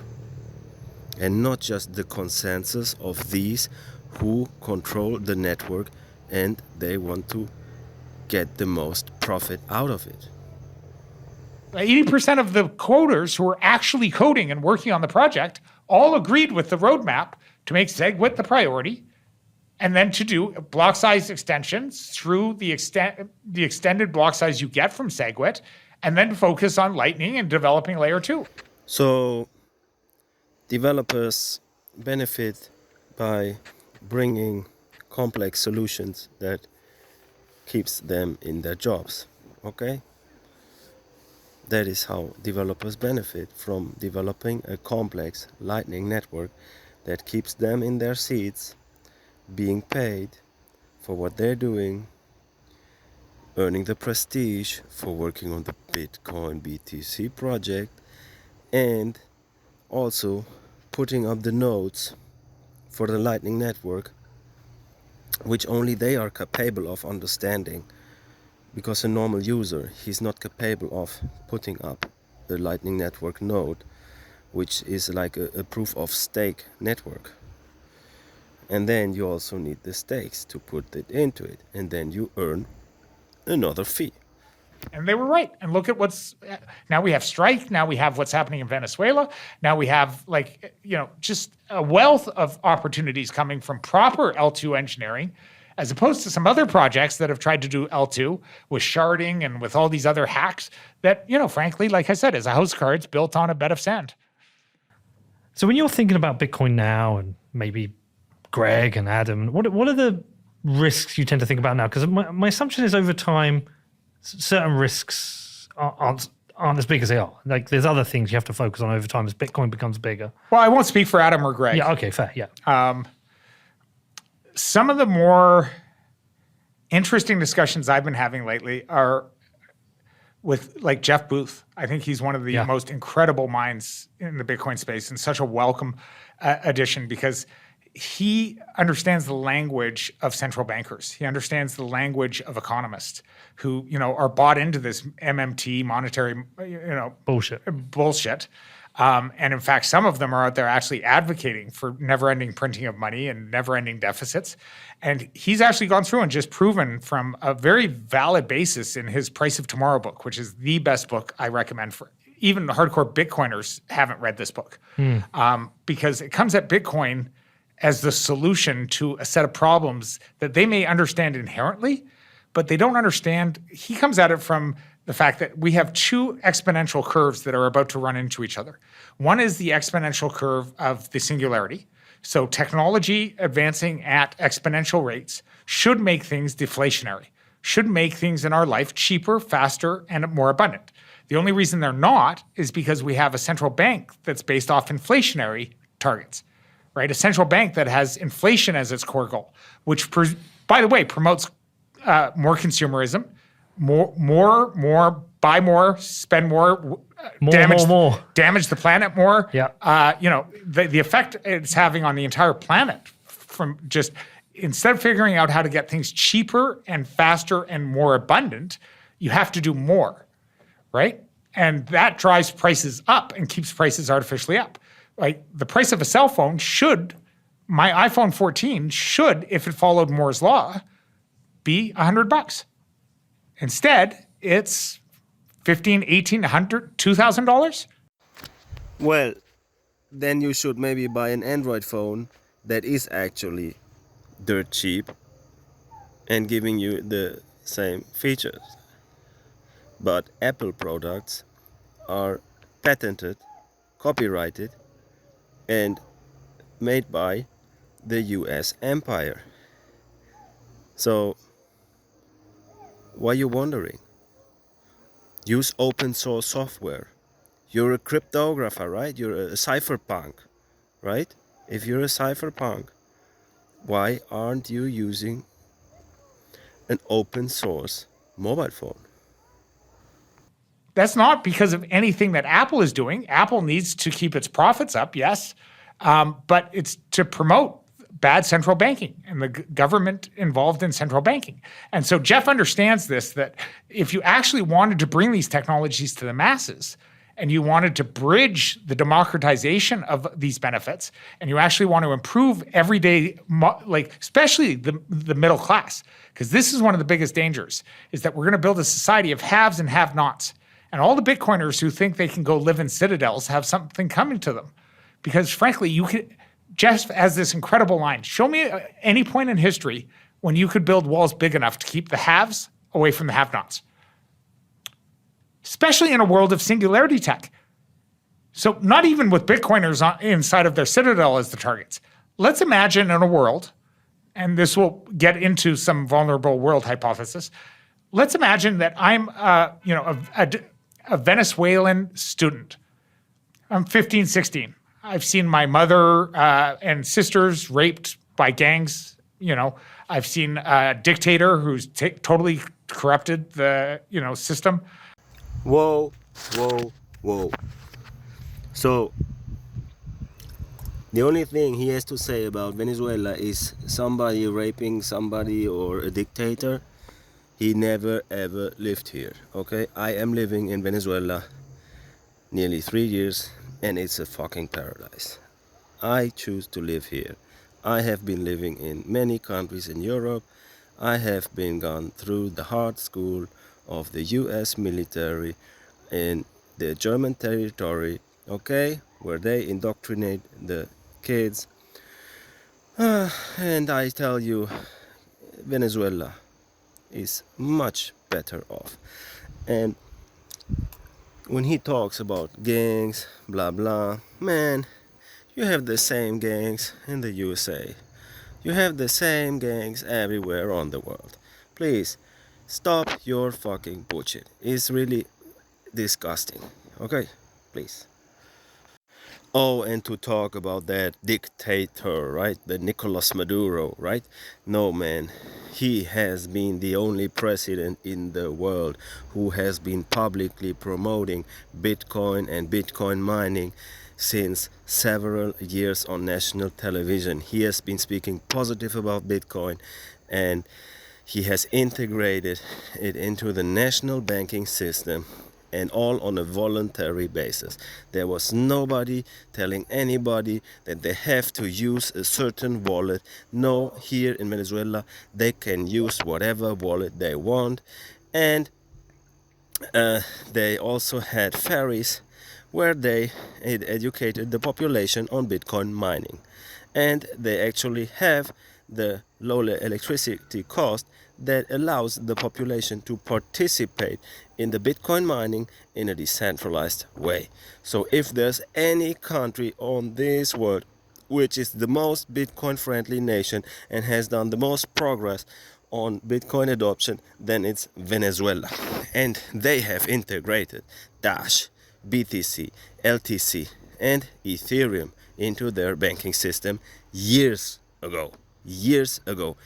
Several different coins, and not like a corrupted president who got bribed by some BTC whales in El Salvador. Frankly, stole Bitcoiners, miners, ASICs. Like people don't talk about this, but it actually happened. Yeah, it did. I know some of those people who were actually had to flee and were running the ASIC miners, who are now expats, had their entire Bitcoin mining operation stolen by the Venezuelan secret police. So in Venezuela, there are many things happening, and the government here does not have so much power as many might think it has, because the US government in their territory has all the power in the world and they control everything from top down. No, Venezuela has many different states and they are being infiltrated, and they have corrupt officers, and I have also seen corrupt officers in prison.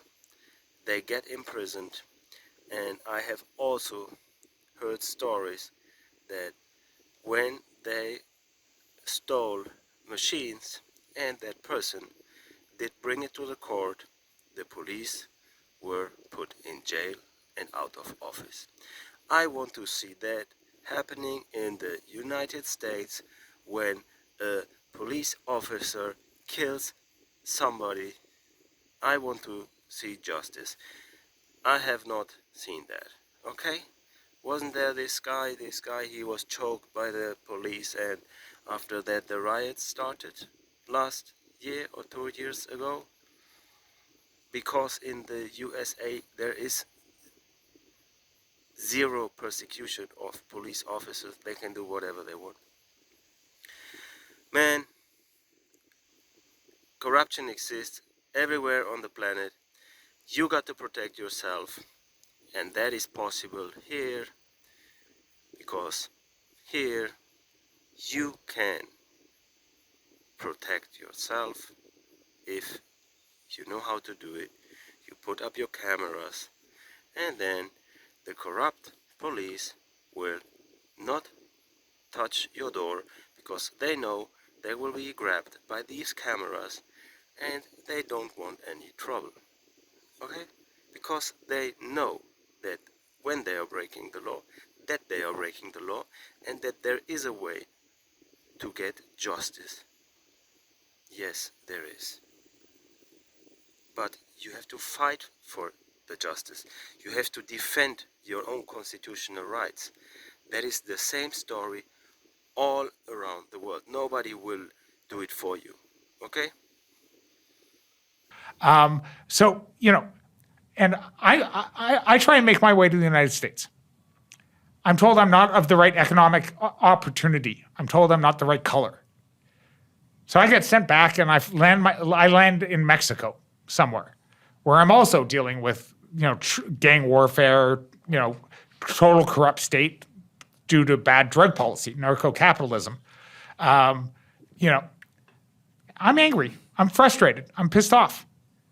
I've seen my entire family wiped out through corruption of money and state. I see all these people living in the United States with their walls built. What do you think is going to happen in 10 years? You don't think someone like that isn't going to go to the university and download some plans for CRISPR-55, for synthetic biology, for autonomous drone technology, and say, you know what? I'm going to inflict my will on you. I'm going to send a fleet of drones with, to disperse COVID-55 that's weaponized, custom designed, and will wipe out 20 million people. Or, anyone can be a victim. I'm going to do it against the Jews if the people is, anti-Semitic and believes that the Jews control the world's money, which is ridiculous and hateful. But, whoever they want to do it, one man's, what was the famous saying? One man's terrorist is another man's freedom fighter, right? Yeah. But this person, when they have access to exponential technologies, this is Nick Bostrom's vulnerable world hypothesis, which has been obsessing me lately, which is if we don't reduce the threat profile, because as a cypherpunk, I was kind of taught to think about the world in threat modeling. So you approach everything based off threat models, and you design, and we did this at Zero Knowledge extensively. We would publish threat models that essentially go through and you think through how can this system be attacked at every single layer, at every single level. And so when I'm thinking about the future and I'm thinking about how do we bring the world into this hyper-Bitcoinization, one of the biggest concerns I have is that we don't deal with lifting all boats equally fast enough. So, that's why Venezuela is so important. But it's why it's also important that we have that happen in multiple Latin American countries. I think it's important that, if we could see 6 or 7 Latin American countries do what currently is being done in Venezuela. So what's currently happening in South American countries is that users prefer to use Binance and make transfers directly inside Binance because the cost of transaction of BTC is too high to do any transaction on chain. And also there is no stablecoin living on the BTC network because you cannot have tokens on that network because the transaction cost would be the same, would be even higher. The network would have more to do. So that's why Bitcoin Cash is the solution. In Bitcoin Cash we have the low transaction cost to make the payments directly P2P without KYC by Binance, and there are also many active teams working on adoption in Venezuela. In Barquisimeto we have the BCH house working on massive adoption. In Caracas we have Panmoni working on adoption. And right here at the Bitcoin Beach, Venezuela, in Cuyagua, next to Maracay, we have the Real Bitcoin Club working on adoption. These are decentralized, autonomous teams that have been funded by the BCH community independently.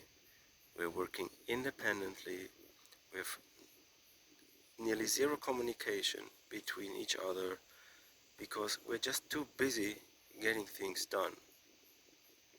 Oh, and there's also a guy from the Satoshi Angels on the Margarita Island, and there was also some work done in Maracaibo by some guy who is now has become inactive. But to also point out, in Megarida there is the team of Dash, and they have like 5 shopping malls where you can pay with Dash, and they use Dash directly inside their wallet P2P, and once they are used to use the wallet directly, it's a small step to onboard them to BCH2, right? So what we care about is to keep them out of KYC exchanges so they make transactions on chain, and that is why BTC is so awful with their high transaction cost policy for Venezuela, because it cannot be used. Okay? Oh, and on the Dash and on the BCH network you also have some providers that allow transactions over SMS. Okay, well, but I don't think that's necessary because the smartphones are moving fast here. So in a few years everybody will have a smartphone and the 4G, 5G network, so there will be no need for SMS transfers. But what is important is that the transactions will be on chain without using Binance. That is important. Okay, and what's happening right now is they are using Binance because BTC has crippled the P2P cash use case by artificially limiting the block size. Where we have democratically elected, responsible governments. Did he just say democratically elected responsible governments? Where are these? I've not seen a single one in my life. Using Bitcoin and using Bitcoin financing to create some of the best financial products, better as alternatives to IMF debt, which is going to piss off the IMF. But I think you can actually build a better bond product financed by Bitcoin and actually start saving some of these nations in the currency wars that are about to happen. So it sounds to me then you're starting to think about the things you're thinking about with regard to Bitcoin are not so much contained now within the protocol. It's the products we can build outside of it that can help move society forward. It's the society and it's the impact and it's the transition path through of how do we make sure that Bitcoin is the economic ladder? Bitcoin is the economic ladder that can save the middle class. It can move people up the economic levers outside of central banks. How do you do it in the United States? Right?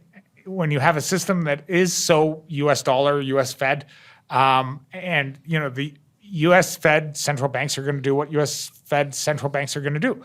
But we've seen at the local level, Miami, New York, mayors. So, Salim Ismail, I don't know if you know Salim Ismail. Salim is doing some incredible work at the, his thesis, and he and I have discussed this for a number of years, is that you can do it at the municipal level much more democratic governance, city hacking than you can do at the federal level.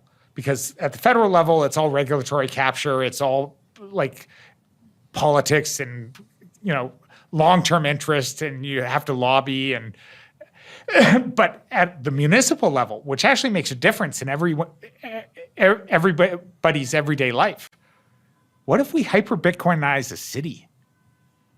What if you do it based off good candidates, like actual good candidates? So there's this incredible internet entrepreneur, Farhad Mohat, who is running a political initiative called the Good Party that is looking at using how to break the two-party system inside of the United States. A bit like Andrew Young's trying to. Yeah. So how do you actually use this system to get third-party candidates actually on the ballot and break the logjam? What if you were to combine Bitcoin, like a Bitcoin candidate, with good politics that's not funded by lobbyists, not funded by dark money, that's totally transparent? Bitcoin fixes this. Bitcoin fixes this. Well, listen, I mean, we got $1 trillion market cap right now. You go forward 5 years and we may have a $10 trillion market cap. Things have become a lot easier because you have capital. Well, more importantly, you can start actually representing politicians who have Bitcoin and the interest of financial sovereignty, financial independence of their citizens at their best interest. And the type of things you can do are amazing. I mean, I could blow your mind with some of the stuff we're thinking about and talking about, but like you could literally hijack an entire town, create Bitcoin incentive bonds for the citizenry, where you create a totally new tax incentive system where a candidate comes in and basically says, like, if you stay in the city for 5 to 7 years and you prove that you're working and staying in the city, it's a new form of UBI backed by Bitcoin. You get access to a Bitcoin bond.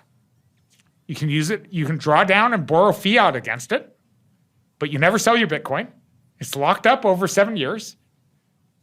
You have to prove you're a citizen of the town. You have to prove that you're, a viable economic player in our local citizens. So you vote, you stay, you live, and we'll give you this Bitcoin asset, and you can draw down regularly fiat loans against your Bitcoin asset, against it, to finance your life, to finance self-improvement, university, start a company, start a job. And we will literally give you, as a citizen of our town, a Bitcoin bond, and at the 7-year vesting, when you've proven that the entire thing vests and it becomes yours. And you pay taxes on all your fiat conversion rates. It creates tax revenue for the state. You could literally hijack a town and use Bitcoin and a good candidate to create economic, like all the people fleeing California and the taxes going to Miami, all the people trying to figure out, we could pick a town of 20 or 30,000 people, get a few Bitcoiners to, back and underwrite the bond. You could do amazing things. And there are people who are talking about some of this stuff. Yeah. I mean, the economic reality is starting to play out now with Bitcoin. We've seen it at I say a micro scale, but in El Salvador, we're seeing the reality of it playing out there now. The volcano bonds, the airdropping of Bitcoin to the population, using laws to encourage people to adopt Bitcoin technology so people can use it. We're starting to see some smaller parts. Yeah, of these sorry, I others. might have spoke before. I was talking about Venezuela and El Salvador. I meant El Salvador. Yeah. Yeah. So you're talking about the Bitcoin city. Yeah. I mean, these things are fascinating. Yeah. I mean, what Blockstream is doing with, and Adam and the group who are underwriting it, it's incredible. It is going to, I think, shock the world and rock the world. In a world of negative bonds, I mean, last year's the best performing bond product in the world was MicroStrategy's bond, right? I think that I have not verified that claim, but I heard it Michael Saylor claim, and I have no reason to disbelieve that. That was a Bitcoin product. I think the Venezuelan bond might be one of the best performing bonds in a world of negative bond interest The El rates. Salvador bond. The El Salvador volcano bond might be one of the best performing bonds. Now, some people have other opinions on it. I know. Sorry? Of course. Yeah, they're allowed to. I But think Samsung announced it's 30% committed, verbally committed. If they close that bond, if there's a rapid closing of that bond, that's going to open the eyes to other people in the region who maybe are fucking pissed off with IMF rules and interference. So I heard part of your conversation. I was traveling with Nick Carter, where he mentioned you could get a similar risk exposure without having to do, and I understand that. Yes, you can if you understand financial world markets. But I don't think I think he missed was the opportunity. The opportunity to stick your finger up to the IMF and go, let's The fucking do this. opportunity to do a Bitcoin-powered volcano bond, and the community support, the community wanting to come together and say, we can finance a central bank. Let's get out there and let's play at the level that Bitcoin should be able to play at. I think the Bitcoin community is going to come together, and I think the thing's going to sell out. And I think it will be one of the best performing bonds in the international bond market. I agree, because they want to show the rest of the world and these large institutions that we can do it without you. And what happens when you can bring that now to Costa Rica? What happens when you can bring that now to Nicaragua? Every other Latin American country is being approached and forced to remake its tax laws according to IMF rules, to take on massive amounts of debt. I mean, and this is Jeff Booth's argument, that just this exponential debt curve that we're on, we are approaching levels of exponential debt that people just don't understand. And the US dollar will be the last to fail. The US dollar is actually probably a long-term, very good, stable fiat bet, because it is the strongest. It is the world's reserve currency. Man, this guy, he's just so indoctrinated by his own nationalist propaganda. He doesn't even see that China has been selling their US dollar reserves for nearly a decade now, that the world reserve currency is gold and Bitcoin, and the US dollar is inflating at record levels like any other currency that has ever failed. So, man, go and travel the world and live outside of the US empire, and you will see that all your top-down governmental approaches are not necessary.